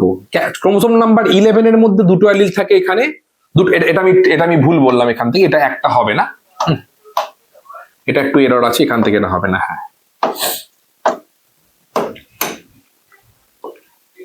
এটা ঠিক আছে। বিটা 1 বিটা 2 রয়েছে, 2খানা অ্যালিল থাকে, এখান থেকে বিটা পেপটাইডটা তৈরি হতে আমরা দেখি। স্বাভাবিকভাবে যদি 2খানা বিটাই খারাপ হয়ে যায় তাহলে কি হবে, 2খানা বিটা খারাপ হলে আমার বিটা থ্যালাসেমিয়া মেজর হবে, আর 1খানা খারাপ হলে হবে মাইনর। মাইনরকেই আমি কিন্তু বাহক হিসেবে কোনো কোনো ক্ষেত্রে চিহ্নিত করতে পারি। ঠিক আছে, এইটা তুমি দেখে নিচ্ছ। এবং যখন দুটোই খারাপ হয়ে যাবে, যে মেজর আর বাঁচবে না, এইটাকে আমরা বলবো হচ্ছে হাইড্রপস ফিটালিস। কি বলা হয়, এটা দেখে নেবে, এটাকে বলা হচ্ছে হাইড্রপস ফিটালিস, অর্থাৎ গর্ভে ভ্রূণ থাকা অবস্থাতেই বা জন্মাবার সঙ্গে সঙ্গেই কিন্তু সে মারা যাবে, কারণ তার বিটা কোনোভাবে কিন্তু কাজই করছে না। এটা কিন্তু অবশ্যই তোমাকে মনে রাখতে হবে, বা জন্মাবার কিছুদিন পরে কিন্তু মারা যেতে পারে ভ্রূণটা, হাইড্রপস ফিটালিস কিন্তু বলা হয়। এইটুকু জায়গা তুমি দেখে নিচ্ছ। এইবার বক্তব্যের বিষয় কি, আগে পুরোটা বলি, পুরো রোগটা বলে নি, তারপর আমি ক্রসের দিকে ঢুকে যাবো ঝটপট করে। ঠিক আছে, তাহলে থ্যালাসেমিয়ার পার্ট হয়ে গেল, তাহলে কি পড়বে, থ্যালাসেমিয়া 1 ভূমধ্যসাগরীয় রক্তাল্পতা কেন, হিমোলাইটিক অ্যানিমিয়া কখন হয়, থ্যালাসেমিয়ার উপসর্গ, থ্যালাসেমিয়া কি কি তোমার হতে পারে সমস্যা, এগুলো দেখে নিতে হবে। আলফা থ্যালাসেমিয়া কোন ক্রোমোজোমের জন্য, বিটা থ্যালাসেমিয়া কোন ক্রোমোজোমের জন্য, বাহক আর অ্যাফেক্টেড কিভাবে চিনবো, ব্যাস এইটুকু তোমাকে বুঝতে হবে বেসিক। এবার চলে আসো ক্রস এর পরে হিমোফিলিয়ার গল্প, ব্লাড ক্লটিং এরর, ব্লাড জমাট বাঁধে না, সমস্যা হয় এখানে। কি হতে পারে টাইপস, সেটা হচ্ছে তোমার এটা কোন ক্রোমোজোম ঘটিত, সাধারণভাবে এক্স ক্রোমোজোম ঘটিত, ঠিক আছে। কিন্তু এক্স ক্রোমোজোম ঘটিত তোমাদের সিলেবাসের মধ্যে বলা থাকলেও একটা এক্সেপশন থাকে, এইটা কিন্তু অটোজোম ঘটিত হয়, ক্রোমোজোম নাম্বার 14 কিন্তু autosome, but it's a rare type. তাহলে এক্স ক্রোমোজোম ঘটিত মানে এক্স ক্রোমোজোমের মধ্যে হিমোফিলিক জিনটা থাকতে পারে। সেখানে আমরা দেখি যে যদি এক্স ক্রোমোজোমের মধ্যে হিমোফিলিয়া এ জিন থাকে তাহলে ফ্যাক্টর 8 সেখানে তৈরি হয় না। ফ্যাক্টর 8 তৈরি না হলে কি হবে, আমরা ব্লাড ক্লটিং এর সময় ছোটবেলায় 9-এ পড়েছি, সেখানে আমরা দেখেছিলাম যে টোটাল কিন্তু 12 থেকে 13টা ফ্যাক্টরের প্রয়োজন হয় রক্তকে তঞ্চন করার জন্য। ফ্যাক্টর 8 এখানে কিন্তু তৈরি হয় না এবং তার জন্য রক্ত জমাট বাঁধতে পারে না। একে ক্লাসিক্যাল টাইপ অফ হিমোফিলিয়া বলা হয়। হিমোফিলিয়া বি, এক্স ক্রোমোজোমের মধ্যে যদি হিমোফিলিয়া বি জিন থাকে, ফ্যাক্টর 9 তৈরি হয় না, একেই আমরা কি বলবো, একে আমরা ক্রিসমাস ডিজিজ বলবো, তাই তো, CHRIST, ক্রিসমাস ডিজিজ আমরা একে বলতে পারি, একে আমরা ক্রিসমাস ডিজিজ বলতে পারি। একেই কিন্তু আমাদের তোমার রয়্যাল টাইপ হিমোফিলিয়া বলা হয়। যদি কারো কোনো বইতে এদিক ওদিক লেখা থাকে একবার দেখে নেবে বিষয়টা। হিমোফিলিয়া বি কে রয়্যাল হিমোফিলিয়া কিন্তু বলা হয়, দেখে নেবে, অনেকের বইতে ডিফারেন্ট ডিফারেন্ট ডেটা কিন্তু থাকে, এটা খুব সাবধানে দেখে নেবে পোর্শনটা, ঠিক আছে। তাহলে হিমোফিলিয়া এ বি আর হিমোফিলিয়া সি, যাকে প্যারা হিমোফিলিয়াও বলা হয়, প্রত্যেকেই তোমরা শুনেছো বা জানো, এটা ফ্যাক্টর 11। কিসের জন্য, হিমোফিলিয়া সি জিন কোথায় থাকে, ক্রোমোজোম নাম্বার 4-এ, এটা অটোজোমাল, এটা কিন্তু রেয়ার টাইপ অফ, খুবই কম লোকের মধ্যে দেখা যায়। যেহেতু রেয়ার টাইপ অফ, সেই জন্য আমরা এখানে এক্স ক্রোমোজোমটাকেই আমরা এখানে কি করব, কনসিডার করব, যদিও এটা রিসেসিভ জিনের মাধ্যমে হয়। তাহলে এখান থেকে হিমোফিলিয়া এ বি টাইপ কোন ফ্যাক্টরের জন্য পড়ে নিচ্ছ, এখান থেকে যে কোয়েশ্চেনটা বারবার ঢুকছে টেস্ট পেপারে, কোন কোয়েশ্চেন, সেটা হচ্ছে কেন হিমোফিলিয়া রোগে মহিলাদের থেকে পুরুষেরা বেশি আক্রান্ত, তাই তো, প্রত্যেকে বলবে হ্যাঁ কি না, মেল আর মোর অ্যাফেক্টেড। কেন, কেন পুরুষেরা বেশি আক্রান্ত হয় হিমোফিলিয়ার ক্ষেত্রে, কেন? কারণ পুরুষের ক্ষেত্রে যেহেতু এক্স ক্রোমোজোম ভালো করে বুঝতে হবে, কয়েকটা টার্ম তোমাকে মনে রাখতে হবে লেখার সময়, বাকি তো লিখবেই। পুরুষের ক্ষেত্রে আমরা দেখতে পাই XY, XY মানে হচ্ছে হেটেরোজাইগাস, XY মানে হচ্ছে হেটেরোজাইগাস। তো হেটেরোজাইগাস কন্ডিশনে ভালো করে বুঝবে, হেটেরোজাইগাস কন্ডিশনে যখন কোনো প্রচ্ছন্ন জিন থাকে সেটাই কিন্তু এক্সপ্রেস করে যায়। বোঝা গেল কি বোঝা গেল না, এক্সপ্রেস করে যায়। হেটেরোজাইগাস কন্ডিশনে কোনো জিন থাকলে সে, মানে এক্ষেত্রে বলতে হবে পুরুষের দেহের মধ্যে সেক্স ক্রোমোজোম হিসেবে রয়েছে এক্স এবং ওয়াই, যার অর্থ হলো পুরুষ হলো হেটেরোজাইগাস। এই কন্ডিশনে এক্স ক্রোমোজোমের মধ্যে হিমোফিলিয়ার প্রচ্ছন্ন জিনটি থাকলেও তা হেটেরোজাইগাস কন্ডিশনে থাকার জন্য সেই প্রচ্ছন্ন জিনের বৈশিষ্ট্যটি বাইরে প্রকট হিসেবে প্রকাশ পায়, যে কারণে আমরা পুরুষদের আক্রান্ত হতে বেশি দেখি। কারণ মহিলাদের ক্ষেত্রে এক্স হলো হোমোজাইগাস, তাই তাকে বাইরের প্রকাশ পেতে গেলে সর্বদা দুটি এক্স এর মধ্যেই জিনটি থাকা প্রয়োজন। এইটা এরই প্যাটার্ন প্রশ্ন অন্যভাবে হতে পারে, কেন পুরুষেরা বেশি আক্রান্ত, কেন এক্স ক্রোমোজোম রোগে পুরুষেরা বেশি আক্রান্ত হন, কেন হিমোফিলিয়া রোগটি আমাদের মেল পপুলেশনের মধ্যে বেশি দেখা যায়, ডিফারেন্ট ফরম্যাটে কোয়েশ্চেন করতে পারে, দেখে নেব। তারপরে কি আছে, চলে এসো, হিমোফিলিয়া গল্প শেষ বলে দিলাম। এবার ক্রস পরে আসছি, কালার ব্লাইন্ডনেস এর গল্প দেখে নাও। ফরম্যাট, রেটিনাল কোন সেল ডিস্টারবেন্স, মানে কোন সেল আমাদের কিন্তু কালার সেন্স করতে হেল্প করে, যদি কোন সেলে কোনোভাবে ড্যামেজ হয় কোনো একটা জিনগত কারণে, সেটা, এটাও কিন্তু অটোজোমাল পার্ট, সরি এটা কিন্তু এক্স ক্রোমোজোম দিয়ে, অটোজোমাল হতে পারে কিন্তু এক্স ক্রোমোজোম বাহিত আমরা এখানে পড়বো, এক্স ক্রোমোজোম বাহিত প্রচ্ছন্ন, কি হল এই গেল বলেছে, হয়ে গেছে, চলো এটাও কিন্তু এক্স ক্রোমোজোম বাহিত প্রচ্ছন্ন জিন ঘটিত রোগ। ঠিক আছে, অসুবিধা নেই। তাহলে এখানে দেখবে যদি আমাদের প্রোটানোপিয়া হয়, সে লাল কালারকে দেখতে পায় না, দেখে নাও লাল রং দিয়ে লিখেছি। ডিউটারানোপিয়া হলে সবুজ কালারকে দেখতে পায় না, আর নীল কালারকে দেখতে না পেলে হচ্ছে সে নীলকা, তাকে টাইটানোপিয়া বলা হয়। বাট টাইটানোপিয়া হচ্ছে অটোজোমাল রেয়ার ডিজিজ, কারণ এইটা কিন্তু তোমার অটোজোম নাম্বার 7 এর থাকা জিনের মাধ্যমে কন্ট্রোল হয়। যেহেতু রেয়ার, তাই আমরা এখানে প্রোটানোপিয়া এবং ডিউটারানোপিয়া লাল হলুদ বর্ণান্ধতাকে এক্স ক্রোমোজোমের মধ্যে বাহিত জিন দিয়ে আমরা কনসিডার করব। তাই বর্ণান্ধতাকে আমরা এক্স ক্রোমোজোম বাহিত জিনের কন্ডিশন আমরা কিন্তু বলতে পারি। ঠিক আছে, এই হলো কনসেপ্ট, যা তোমাকে পড়তে আর বাইরে নয়। এবার সবার যেটা গল্প, সবার যে চাহিদা, সেই চাহিদায় এবার চলে আসি। কি চাহিদা রয়েছে সবার? স্যার ক্রস কিভাবে দেখবো, ক্রস কিভাবে আসবে, প্যাটার্ন ভালো করে তোমাকে বুঝতে হবে। দেখো ক্লাসে করিয়েছি, আবার বলছি, প্রথম কথা হচ্ছে যখন প্রচ্ছন্ন জিন ঘটিত গল্প আছে, তার মানে একটা বাহকের গল্প থাকবে। ক্রস কোন ভাবে আসতে পারে দেখো, আমি পুরো প্যাটার্ন সাজিয়ে দিলাম। বাহক বাহক আসতে পারে একটা টাইপ, তারপরে আসতে পারে হচ্ছে স্বাভাবিক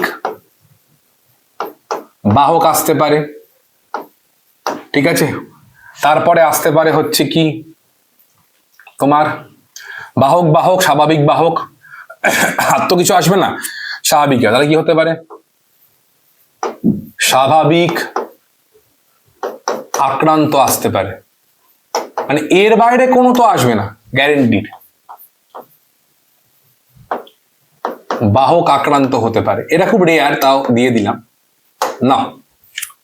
যা ক্রস ঢুকবে এখান থেকেই ক্রস ঢুকবে, বাইরে কোনো ক্রস ঢুকবে না। যে কোনো ক্রস, হিমোফিলিয়া হোক, থ্যালাসেমিয়া হোক, বর্ণান্ধতা হোক, যে কোনো ক্রসকে এখানে বসিয়ে নেওয়া যাবে। বলবে হ্যাঁ কি না প্রত্যেকে। প্যাটার্ন বলে দিলাম তোমাদেরকে, প্যাটার্ন এতদিন ধরে টেস্ট পেপার করার পর প্যাটার্ন তোমাকে সাজিয়ে দিলাম। যে কোনো ক্রসকে বসিয়ে নাও। এবার তুমি বাড়িতে নিজে থেকে প্র্যাকটিস করো। হিমোফিলিয়া বাহক, হিমোফিলিয়া বাহক, দেখি তো কি হয়। থ্যালাসেমিয়া বাহক, থ্যালাসেমিয়া বাহক, দেখি তো কি হয়। আচ্ছা থ্যালাসেমিয়া স্বাভাবিক, থ্যালাসেমিয়া বাহক, দেখি তো কি হয়। বাড়িতে প্র্যাকটিস করো, এই 4টে টাইপ দিয়ে প্র্যাকটিস করবে। বলো বাড়িতে প্র্যাকটিস করা যাবে?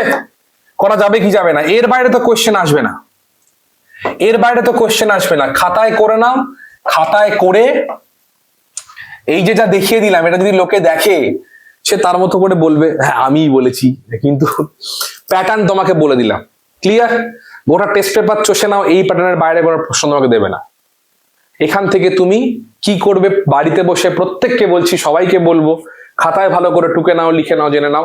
বাড়িতে বসে এই প্রত্যেকটা প্যাটার্নে কি কি বসিয়ে দেখবে ক্রসগুলো, অনুপাত। এক বসাবে থ্যালাসেমিয়া পার্ট, দেখবে কিভাবে জিনিসটা হয়। তারপর হিমোফিলিয়া দেখবে, হিমোফিলিয়া দেখবে, তারপর কালার ব্লাইন্ডনেস দেখবে। বলো এর বাইরে তো কোনো বক্তব্য আসবে না। ক্লিয়ার? সবার কাছে বলবে হ্যাঁ কিনা। এর বাইরে কোনো প্রশ্ন আসবে না, এটাই আসবে, যে কোনো একটা আসবে এখান থেকে। কোয়েশ্চেন করার ধরন পাল্টাতে পারে। কেউ ধরো বাহক থেকে বলো, বাহক পিতামাতার সন্তান কিভাবে আসতে পারে, ভালো করে বোঝো। বাহক প্যাটার্ন বলছি, বাহক পিতামাতার সন্তান কিভাবে আসতে পারে, এরকম ভাবে বললো, মানে এই ডিরেকশনে চাইলো। কেউ এই ডিরেকশনে চাইলো, কেউ উল্টোটা জিজ্ঞেস করলো, কি সন্তানের যদি এরম হয় তাহলে পিতামাতার জেনোটাইপ কি হবে, পসিবল? টেস্ট পেপারে দেখেছো, টেস্ট পেপারে দেখেছো সন্তানের যদি জেনোটাইপ এরকম হয় তাহলে পিতামাতার জেনোটাইপ কত হতে পারে? ভাই দেখে নাও, করে খাতায় করে দেখে নাও এইটা। তাহলে তোমাকে 1 2 3 4 4খানা প্যাটার্ন বললাম, কোয়েশ্চেন কিভাবে আসতে পারে সেটা বলে দিলাম। যা ক্রস করবে এখান থেকেই আসবে। লোকে আমি আসছি পরে, দাঁড়াও দেখিয়ে দেবো, ঠিক আছে? তো এইটার জন্য এটা বাড়িতে প্র্যাকটিস করো। যদি কারো মনে হয় যে এর পরেও দেখতে হবে, বুঝতে হবে, তাহলে আমার সাথে যোগাযোগ করো। অবশ্যই হ্যাঁ করিয়েছিলাম, অবশ্যই দেখিয়ে দেবো, বলে দেবো, ঠিক আছে? এখনকার মতো এইটুকু। চলো তো এবারে ঝটপট একটু কোয়েশ্চেন গুলোকে দেখে নাও। কোয়েশ্চেন 3টে টেস্ট পেপার ফিল্টার করে কোয়েশ্চেন নিয়ে আসা, 3টে টেস্ট পেপার পুরো চষে কোয়েশ্চেন নিয়ে আসা। দেখে নাও, বুঝে নাও, চিনে নাও, যা পড়িয়েছি প্যাটার্ন বুঝে নাও ভালো করে। থ্যালাসেমিয়া ও থ্যালাসেমিয়ার কারণ বা ব্যাখ্যা করো। মেন্ডেলের সাফল্য লাভের দুটি কারণ। মাইনর থ্যালাসেমিয়া বাহক পুরুষ, মাইনরে গুলতে যাবে না, বাহক পুরুষ, একজন মাইনর থ্যালাসেমিয়া বাহক মহিলা। এবার বলো বাহক বাহক পেয়েছো? ইয়েস অর নো প্রত্যেকে বলবে। বাহক বাহক মিলেছে। যে প্যাটার্নে বলবো ওই প্যাটার্নেই কোয়েশ্চেন ঢুকবে তোমার এখানে। এই প্যাটার্ন আমি কিন্তু ডিকোড করে দিয়েছি। এই ভিডিও মিডিয়াতে আসার পরে এই ভিডিওতে ভিউ আসবে, কারণ এই প্যাটার্নটা লোকে জেনবে, আনবে, লোকে দেখবে। এই প্যাটার্নের বাইরে কিছু নেই, ঠিক আছে? তারপর হচ্ছে দেখে নাও কত শতাংশ সন্তানদের মধ্যে, এবার এই গল্প তোমাকে জিজ্ঞেস করবে সন্তানদের মধ্যে, হয় তোমাকে সন্তানদের মধ্যে জিজ্ঞেস করতে পারে, অর্থাৎ তোমার চিলড্রেন কত হবে, চিলড্রেনদের মধ্যে জিজ্ঞেস করতে পারে, তোমাকে সনের মধ্যে জিজ্ঞেস করতে পারে, তোমাকে ডটারের মধ্যে জিজ্ঞেস করতে পারে। আমার কাছে যারা পড়েছো তারা জানো আশা করি প্যাটার্নটা, যারা পড়েছো অলরেডি আমার কাছে তারা প্রত্যেকে জানো কোন রেশিও কখন কি বার করতে হয়, সন্তানদের মধ্যে কিরকম, সনের মধ্যে কিরকম, অটারের মধ্যে কিরকম। দেখে নাও, বুঝে নাও, চিনে নাও। খুব সাবধানে কোয়েশ্চেনটা পড়বে কি জানতে চেয়েছে, ঠিক আছে?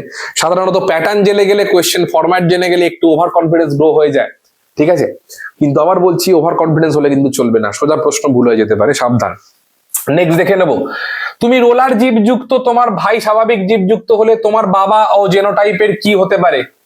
বাবা জেনোটাইপের কি হতে পারে? এটা হচ্ছে এক সংকট থেকে দিয়েছে, ভালো প্রশ্ন দিয়েছে ওটা।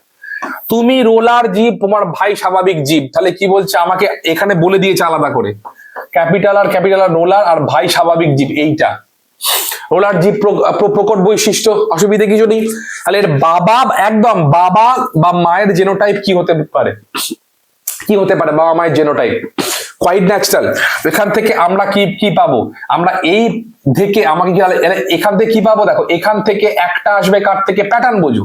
আমার ভাই এটা, আমি এটা, তাহলে এখান থেকে একটা আমাকে ফাদার দেবে, একটা আমাকে মাদার দেবে। বলবে প্রত্যেকে হ্যাঁ কি না, প্রত্যেকে ইয়েস অর নো, প্রত্যেকে বলবে ইয়েস। চলো, আর এখান থেকেও একটা আমাকে মা দেবে, একটা আমাকে বাবা দেবে, ফাদার দেবে। তাহলে কি হবে? মা মা মিলিয়ে দাও, আর এইটা, আর এর ক্ষেত্রে মিলিয়ে দাও, বাবার ক্ষেত্রে স্মলার এইটা। এটা হওয়ার সম্ভাবনা রয়েছে, একটা বিষয় হওয়ার সম্ভাবনা রয়েছে, ঠিক আছে? এইটা হওয়ার সম্ভাবনা রয়েছে, যদিও বা ক্রসের মাধ্যমে দেখাতে বলেছে, অসুবিধে কিছু নেই, ঠিক আছে? এইটা হওয়ার সম্ভাবনা রয়েছে, অথবা তোমার এইটা হওয়ারও সম্ভাবনা রয়েছে। বলবে স্যার এটা হওয়ার সম্ভাবনা কেন রয়েছে? বলছে কেন রয়েছে এটা হওয়ার সম্ভাবনা, ঠিক আছে? কেন রয়েছে? দেখো এ যদি তোমার মায়ের থেকে আসে, যদি স্মলটা আসে, তাহলে এইটা না, এটা হওয়ার সম্ভাবনা হবে না, এইটাই হবে, ঠিকই আছে। উল্টো তো অসুবিধে নেই আমার, তো আবার বললাম এ তো তোমার রেসিপ্রোকাল, লিঙ্গ পাল্টালে তো কোনো অসুবিধে কিছু নেই, সমস্যা নেই। হ্যাঁ পাঠিয়ে দেবো, অসুবিধা, একবার নক করো আমাকে। নেক্সট দেখে নেবে, মানুষের কন্যা সন্তান কিভাবে, এর একটা বার করানোর টেকনিক আছে, যোগাযোগ করে বলে দেবো, এখন নয়। ক্রিসমাস রোগের কারণ কি লক্ষণ, মানে হিমোফিলিয়া বি। মানুষের কন্যা সন্তান কিভাবে জন্মাতে পারে, বংশগতি মানে লিঙ্গ নির্ধারণ। মেন্ডেলের সাফল্য লাভের তিনটি কারণ ছেড়ে দাও। তারপর বলছে প্রদত্ত ক্ষেত্রগুলিতে বংশগতির ফলাফল কি হতে পারে? বাবা বর্ণান্ধ, মা বাহক। মিলেছে ক্রসের গল্প, আক্রান্ত এবং বাহক বলেছিলাম প্যাটার্ন। এই প্যাটার্নের বাইরে তোমার কোয়েশ্চেন যাবে না, দেখে নাও। মা বাবা উভয়ই থ্যালাসেমিয়া বাহক, দেখো প্যাটার্ন মিলে গেছে। থ্যালাসেমিয়ার লক্ষণ কি? মেন্ডেলের সংক্রায়ন পরীক্ষায় ইমাস্কুলেশনের প্রয়োজনীয়তা কি? উভলিঙ্গ ফুল থেকে স্ত্রী ফুল তৈরি করার জন্য। যৌন ক্রোমোজোম ঘটিত ক্রোমোজোম বাহিত রোগগুলি ক্রিসক্রস উত্তরাধিকার দেখায়, ব্যাখ্যা করো। ভালো প্রশ্ন দিয়েছে। যৌন ক্রোমোজোম বাহিত রোগগুলি ক্রিসক্রস উত্তরাধিকার দেখায়, বলবে কেন? যৌন ক্রোমোজোম মানে এক্স আর ওয়াই এর কথা বলছে। তাহলে এক্স যদি হয় তাহলে ক্রিসক্রসের গল্প কি ছিল? এ হচ্ছে দাদু, এরম ছিল। তাহলে দাদু এক্স কাকে দেবে? দাদু এক্স তার মেয়েকে দেবে, বলবে ইয়ে স্বর্ণ। তার কন্যাকে দেবে, বলবে হ্যাঁ কিনা প্রত্যেকে। দাদু এক্স তার কন্যাকে দেবে, হ্যাঁ কিনা প্রত্যেকে বলবে ঠান্ডা মাথায়। কন্যাকে দেবে, আর সেই কন্যার এক্স কোথায় যাবে? স্যার আমার নাতির মধ্যে যাবে, বলবে হ্যাঁ স্যার নাতির মধ্যে যাবে। কেন? কারণ কন্যার যে বর মানে যে বাবা, সে তো ওয়াই দেবে তাকে, বললো ইয়েস স্যার। বোঝা গেল? ক্রিস ক্রস উত্তরাধিকার যৌন ক্রোমোজোম গুলো এক্স ক্রোমোজোম গুলো দেখায়। ঠান্ডা মাথায় বিষয়টিকে দেখে নেবে, কিন্তু ভীষণ ভালো প্রশ্ন, লেখা যায় কিন্তু আমাকে দেখাতে হবে আরো দিয়ে। নেক্সট কি বলছে, মানব দেহে বংশানুক্রমিক ভাবে সঞ্চারিত প্রকরণ দুটি উদাহরণ ব্যাখ্যা করো। মানে ওই রোলার জিপ আর হচ্ছে তোমার মুক্তকানের লতি। সমাজ থেকে তোমার জানা একটি জিনগত রোগের বিস্তার রোধ করতে বিয়ের আগে হবু দম্পতিকে কি কি পরামর্শ দেওয়া যেতে পারে? এটা বলা হয়নি। থ্যালাসেমিয়া জেনেটিক কাউন্সেলিং মানে কি পরামর্শ দেওয়া যেতে পারে? পরামর্শ দিতে হবে যে আপনারা বিবাহের পূর্বে আপনাদের জেনেটিক প্রোফাইলিং করান, ক্রোমোজোমাল প্রোফাইলিং করান, দেখুন কোনো জেনেটিক সমস্যা আছে কিনা। যদি আপনারা প্রত্যেকেই থ্যালাসেমিয়া বাহক হন, এবং থ্যালাসেমিয়া বাহক তো বাইরে থেকে সুস্থ, তাহলে যদি প্রত্যেকেই আপনারা থ্যালাসেমিয়া বাহক হন, আপনারা বাইরে থেকে সুস্থ হন, তাহলে কিন্তু আমরা ক্রস করে দেখিয়ে দেবো থ্যালাসেমিয়া বাহক হলে কিন্তু আপনার সন্তান কিন্তু থ্যালাসেমিয়া হওয়ার সম্ভাবনা রাখে। সেই কারণে আপনি সন্তান ধারণ করতে পারেন। হয়তো আপনারা বলবেন যে আপনারা সন্তান, আমরা তো স্বাভাবিক, কিন্তু আপনার সন্তান থ্যালাসেমিয়া আক্রান্ত হতে পারে। তাহলে উত্তরটা কিভাবে লিখবে বলে দিই। থ্যালাসেমিয়া দূরীকরণের জন্য বা সন্তানকে থ্যালাসেমিয়া বহির্ভূত বা দূর রাখার জন্য জেনেটিক কাউন্সেলিং এর প্রয়োজন। কেন? প্রথম বক্তব্য, থ্যালাসেমিয়া হলো একটি প্রচ্ছন্ন জিন ঘটিত অটোজোমাল রোগ। এই রোগটি কেবলমাত্র প্রচ্ছন্ন অবস্থায় থাকে বলে দুটি কপি থাকলে তবেই বাইরে প্রকাশ পায়। এক্ষেত্রে পিতা মাতা দুজনেই যদি বাহক হয়, তাহলে তারা প্রত্যেকেই বাইরে থেকে সুস্থ হিসেবে আমরা তাকে নির্বাচন করতে পারি। কিন্তু আমরা ক্রস করে দেখতে পারি যে এবার ক্রসটা করবে বাহক মাতা বাহক পিতা, বাহক বা প্লাস মাইনাস। আমরা এখানে ক্রস করে দেখতে পারি যে দুজনে বাইরে থেকে সুস্থ, বাট তারা বাহক হলে পরে তাদের সন্তানদের মধ্যে সেই রোগটা 50% আসার একটা সম্ভাবনা রয়েছে। অর্থাৎ এই তথ্য নিয়ে যদি আমরা হবু দম্পতিকে বা সন্তান ধারণের পূর্বে সেই দম্পতিকে দিতে পারি, এবং সেখানে ডাক্তারের পরামর্শে তাকে যদি বলা হয় যে আপনারা সন্তান ধারণ করতে পারেন, কিন্তু এক্ষেত্রে সন্তান থ্যালাসেমিয়া আক্রান্ত হতে পারে, তাহলে এই তথ্য পাওয়ার পর সেই দম্পতি সিদ্ধান্ত নেবেন আদৌ সন্তান গ্রহণ করবেন কি করবেন না। যদি সন্তান গ্রহণ না করেন, তাহলে সেক্ষেত্রে থ্যালাসেমিয়া আক্রান্ত সন্তান জন্মলাভের কোনো সম্ভাবনাই থাকে না। এটা হলো প্রথম বক্তব্য। দ্বিতীয় বক্তব্য, দম্পতিরা চাইছেন যে আমি সন্তান নেব, তাহলে সেক্ষেত্রে কি করা উচিত? এক্ষেত্রে থ্যালাসেমিয়া বাহক কোনো পুরুষ বা মহিলার সাথে স্বাভাবিক যদি কোনো পুরুষ বা মহিলার বিয়ে শাদী হয়, তাহলে সেক্ষেত্রে থ্যালাসেমিয়াকে আটকানো যেতে পারে। কারণ এক্ষেত্রে আমরা ক্রসের মধ্যে দেখতে পাই স্বাভাবিক প্লাস বাহক প্লাস মাইনাস। এক্ষেত্রে কোনোভাবেই কিন্তু থ্যালাসেমিয়া রোগটি সন্তানদের মধ্যে প্রকাশ পাওয়ার কন্ডিশনে থাকবে না, সন্তানরা বাহক হতে পারে। তাই জেনেটিক কাউন্সেলিং এর মাধ্যমে আমরা জিনগত অবস্থান এবং জিনগত ত্রুটিকে বিবেচনা করে কোনো দম্পতিকে এই পরামর্শ দিতে পারি, বা ডাক্তারবাবুরা পরামর্শ দিতে পারেন যে তাদের জেনেটিক কম্বিনেশন বা থ্যালাসেমিয়া জিনের অবস্থান অনুযায়ী তারা সন্তান ধারণ করবেন কি করবেন না, এবং যদি সন্তান ধারণ করেন তারা সুস্থ হবে নাকি তারা থ্যালাসেমিয়া আক্রান্ত হতে পারে। এই তোমার কি বলবো, একটা অ্যাওয়ারনেস প্রোগ্রামের মাধ্যমে, সচেতনতার মাধ্যমে আমরা সমাজ থেকে থ্যালাসেমিয়াকে দূর করতে পারি। বোঝাতে পারলাম? কি বললাম তোমাদেরকে? ক্লিয়ার? এইটা তোমায় গুছিয়ে লিখতে হবে। ঠিক আছে, রেডি আছে উত্তর? চাইলে নিয়ে নেওয়ার থেকে। চলো নেক্সট কি বলছে, একজন বাহক মা ও স্বাভাবিক পিতা পুত্র কন্যাদের থ্যালাসেমিয়া হওয়ার সম্ভাবনা কত? প্যাটার্ন, ভিন্ন ভিন্ন জেনোটাইপ একই ফেনোটাইপ উৎপন্ন করে মটর গাছের দ্বিসংকর জনন পরীক্ষার ফলাফলের ভিত্তিতে লেখো। এটাই হচ্ছে ওই capital Y small Y capital R small R, ভিন্ন ভিন্ন জেনোটাইপ একই ফেনোটাইপ উৎপন্ন করতে পারে, এইটাই তোমার লাগবে, ভীষণ গুরুত্বপূর্ণ। কিভাবে দেখাতে হবে? উদাহরণ দিয়ে ব্যাখ্যা দেখো। Capital Y small Y capital R small R হলুদ গোলাকার, capital Y capital R capital R হলুদ গোলাকার, capital Y small Y capital R হলুদ গোলাকার, capital Y capital R small R. এই চারটেই হলুদ গোলাকার, বলবে হ্যাঁ কিনা প্রত্যেকে, ইয়েস অর নো? প্রত্যেকেই হলুদ গোলাকার চারটে, ইয়েস অর নো? ইয়েস। তাহলে কি জানতে চাইছে? ভিন্ন ভিন্ন জেনোটাইপ একই ফেনোটাইপ উৎপন্ন করতে পারে মটর গাছের দ্বিসংকর জনন দিয়ে বুঝিয়ে দাও। লিখে রেডি করে যাবে। কি করে লিখবে? মটর গাছের দ্বিসংকর জননে আমরা ফেনোটাইপিক অনুপাতে রয়েছে 9:3:3:1। এক্ষেত্রে 9 ভাগ হলো হলুদ গোলাকার মটর বীজ। কিন্তু আমরা যখন এই ফেনোটাইপকে বিবেচনা করি বা পর্যবেক্ষণ করি তখন দেখি এই 9 ভাগ হলুদ গোলাকার বীজের মধ্যে বিভিন্ন ধরনের জিনোটাইপ রয়েছে। সেগুলি হলো এইটা, এইটা, এইটা, এইটা। অর্থাৎ এখান থেকে আমরা বলতে পারি যে ভিন্ন ভিন্ন জেনোটাইপ কিন্তু একই ধরনের ফেনোটাইপকে বহিঃপ্রকাশ ঘটাতে পারে। ক্লিয়ার? সবার কাছে বলবে হ্যাঁ কিনা। 3 লাইনে উত্তর, পুরো কমপ্লিট মার্কস। ঠিক আছে? ক্লিয়ার? চলো নেক্সট কি বলছে? বংশগতি সংক্রান্ত দ্বিতীয় সূত্র মানে স্বাধীন বিন্যাস সূত্র। বিশুদ্ধ কালো অমসৃণ লোমযুক্ত গিনিপিগের সাদা বর্ণ। এটা তোমার এক সংকর জন্য আলাদা করে বলার কিছু নেই। কোন সূত্রে উপনীত হন দেখে নেবে। জেনেটিক কাউন্সেলিং বলতে কি বোঝো? মেন্ডেলের প্রথম সূত্রের বিচ্যুতি কোথায় দেখা যায় সেটা হচ্ছে তোমার সন্ধ্যা মালতীর গল্প, চেকার বোর্ডে দেখাবে। মানুষের লিঙ্গ নির্ধারণে ওয়াই ক্রোমোজোমের ভূমিকা আলোচনা করো, অবশ্যই বলবে। ওয়াই ক্রোমোজোমে থাকা জিন, কি জিন থাকে বলতে হবে এটা। ওয়াই ক্রোমোজোমে থাকে এসআরওয়াই জিন।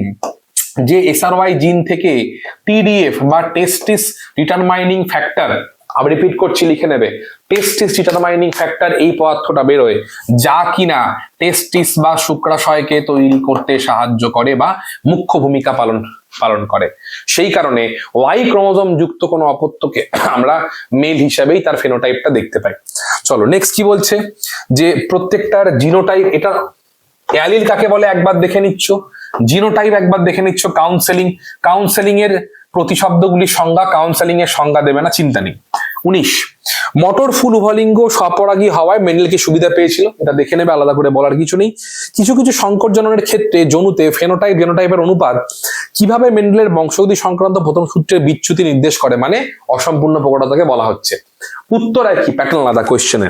বিশুদ্ধ গোল হলুদ বীজ ধারণকারী মটর গাছের সঙ্গে কুঞ্চিত সবুজ বীজ ধারণকারী মানে তোমার দ্বিসংকর জননের ক্রস জানতে চেয়েছে। নেক্সট কি বলছে এখানে দেখে নেবে। সেটা বলছে যে সন্তানের লিঙ্গ ধারণ পদ্ধতি সংক্রান্ত মানব সমাজের ভ্রান্ত ধারণা কিভাবে নির্মূল করা যায় তা একটি ক্রসের মাধ্যমে দেখাও। দেখো কোয়েশ্চেনের প্যাটার্ন বুঝো, উত্তর একই যাবে, খালি কোয়েশ্চেনের করার ধরনটা পাল্টে গেল। আগে পড়লাম ওয়াই ক্রোমোজোমের গল্প, এবার কি বলছে? সন্তানের লিঙ্গ নির্ধারণ পদ্ধতি সংক্রান্ত মানব সমাজের ভ্রান্ত ধারণা কিভাবে নির্মূল করা যেতে পারে তা ক্রসের মাধ্যমে দেখাও। তার মানে ভ্রান্ত ধারণা মানে কি বলতে হবে লেখাটা? সন্তানের লিঙ্গ নির্ধারণ পদ্ধতি সংক্রান্ত মানব সমাজে বিশেষ করে গ্রামের দিকে বিভিন্ন ধরনের ভ্রান্ত ধারণা রয়েছে। এর মধ্যে সব থেকে বড় ভ্রান্ত ধারণাটি হলো যে সন্তানের লিঙ্গ নির্ধারণ করে থাকেন মা, অর্থাৎ সেই মহিলা। কিন্তু এক্ষেত্রে আমরা দেখতে পারি যে মহিলার দেহে যৌন ক্রোমোজোম রয়েছে হোমোগ্যামেটিক অবস্থায়, অর্থাৎ একই প্রকৃতির XX, আর পুরুষের বা বাবার দেহে রয়েছে হেটারোগ্যামেটিক অর্থাৎ XY। মহিলার দেহ থেকে বেরোবে X ক্রোমোজোম যুক্ত ডিম্বাণু এবং সবকটি 100%, আর পুরুষ দেহ থেকে বেরোবে 50% X ক্রোমোজোম যুক্ত শুক্রাণু এবং 50% Y ক্রোমোজোম যুক্ত শুক্রাণু। এদের মধ্যে ক্রসটা পাশে দেখাচ্ছ। ক্রস করানো হলে আমরা এখানে দেখছি যে যেখানে যেখানে Y ক্রোমোজোম প্রবেশ করেছে সেই কম্বিনেশনেই তোমার পুত্র সন্তান আমরা লাভ করছি, আর দুটি X ক্রোমোজোম থাকলে কন্যা সন্তান লাভ করছি। অর্থাৎ এখান থেকে স্পষ্ট বলা যেতে পারে সন্তানের লিঙ্গ নির্ধারণের জন্য প্রধান দায়ী ক্রোমোজোমটি হলো Y ক্রোমোজোম, যা কিনা স্বাভাবিক অবস্থায় থাকে একটি পুরুষের মধ্যে, বাবার মধ্যে। তাই কোনোভাবেই সন্তানের লিঙ্গ নির্ধারণ মায়ের দ্বারা হতে পারে না, যে ভ্রান্ত ধারণা আমরা বিজ্ঞানের আলোকে মানুষের লিঙ্গ নির্ধারণ পদ্ধতির মাধ্যমে সহজেই খণ্ডন করতে পারি। লেখা স্টাইল আর কি, ঠিক আছে। চলো নেক্সট কি বলছে? যে প্রচ্ছন্ন বৈশিষ্ট্যের ফেনোটাইপ কেবলমাত্র বিশুদ্ধ অবস্থাতেই প্রকাশিত হয়, মানে হোমোজাইগাস কন্ডিশনেই প্রকাশিত হয় প্রচ্ছন্ন। এই কোশ্চেনের সাথে লিঙ্ক কি বলতো? লিঙ্ক কি মানে ওই যে মানে তোমার হিমোফিলিয়া কেবলমাত্র তোমার ওই ইয়েতে গেল, হেটেরোজাইগাসে গেল, তারই উল্টো কোশ্চেন যে প্রচ্ছন্ন বৈশিষ্ট্যের ফিনোটাইপ কেবলমাত্র বিশুদ্ধ অবস্থাতে প্রকাশ পায়। কি করে বলবে? মহিলাদের দেহে X ক্রোমোজোম বাহিত রোগ, সেটি হলো হিমোফিলিয়া, বা থ্যালাসেমিয়া হলো অটোজোম বাহিত রোগ এবং প্রচ্ছন্ন জিন ঘটিত রোগ। তাই একটি থ্যালাসেমিয়া জিন থাকলে অটোজোমের মধ্যে তা কিন্তু কোনোভাবেই সেই ব্যক্তিটিকে থ্যালাসেমিয়া থ্যালাসেমিয়া আক্রান্ত করে না, কারণ তিনি হয়ে যান বাহক, আর বাহককে আমরা সুস্থ হিসেবেই পরিগণিত করি। কিন্তু অপরদিকে এই থ্যালাসেমিয়া জিন যদি দুটি হয়ে যায় বা হোমোজাইগাস হয়ে যায়, তা যদি বিশুদ্ধ অবস্থায় হয়ে যায়, তাহলে কিন্তু থ্যালাসেমিয়া রোগটি বাইরের প্রকাশ পায়। তাই বলা যেতে পারে প্রচ্ছন্ন বৈশিষ্ট্যের ফেনোটাইপ কেবলমাত্র বিশুদ্ধ অবস্থায় প্রকাশিত হতে পারে।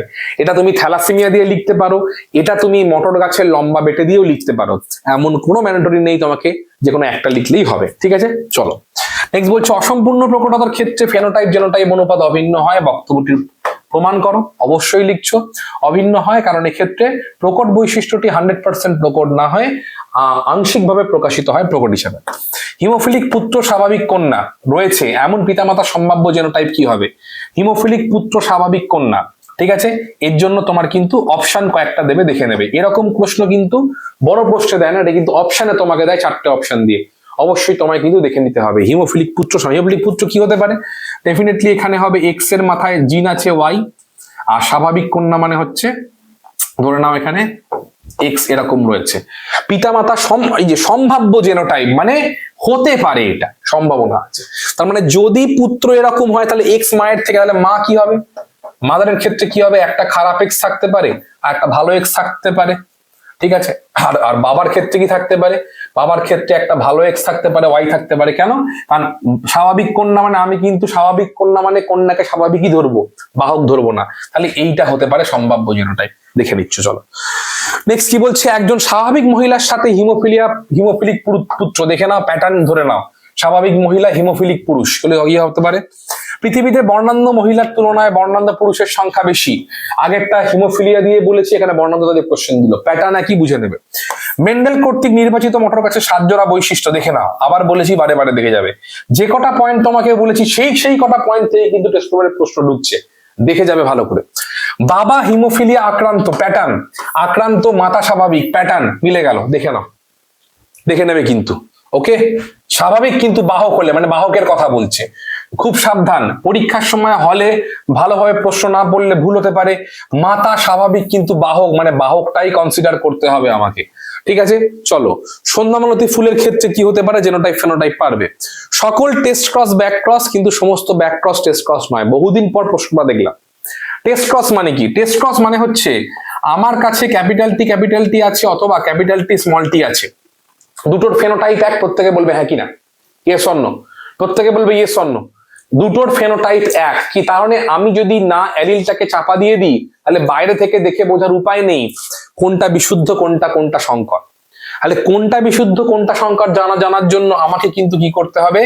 আমায় কিন্তু যেটা করতে হবে, এর সাথে ক্রস করাতে হবে প্রচ্ছন্ন জিন ঘটিত রোগে, মানে বৈশিষ্ট্যের কোনো জীবকে। যখনই প্রচ্ছন্ন দিয়ে ক্রস করাবো তখন দেখবো যে যদি এটার সাথে প্রচ্ছন্ন অ্যালিল গুলো আসে, তাহলে কিন্তু বাইরে লম্বাটাই প্রকাশ পাবে। কেন? ক্যাপিটাল টি ডমিনেন্ট বা স্মল টি। আর যখনই এটার সাথে ক্রস করাবো, যখনই স্মল টি এক জায়গায় আসবে, তখনই বুঝবো যে এই স্মল টি কোত্থেকে এলো। এ তো বাইরে থেকে দুটোই লম্বা, ভেতর থেকে দেখার উপায় নেই, আমি লিখছি বলে বুঝতে পারছি।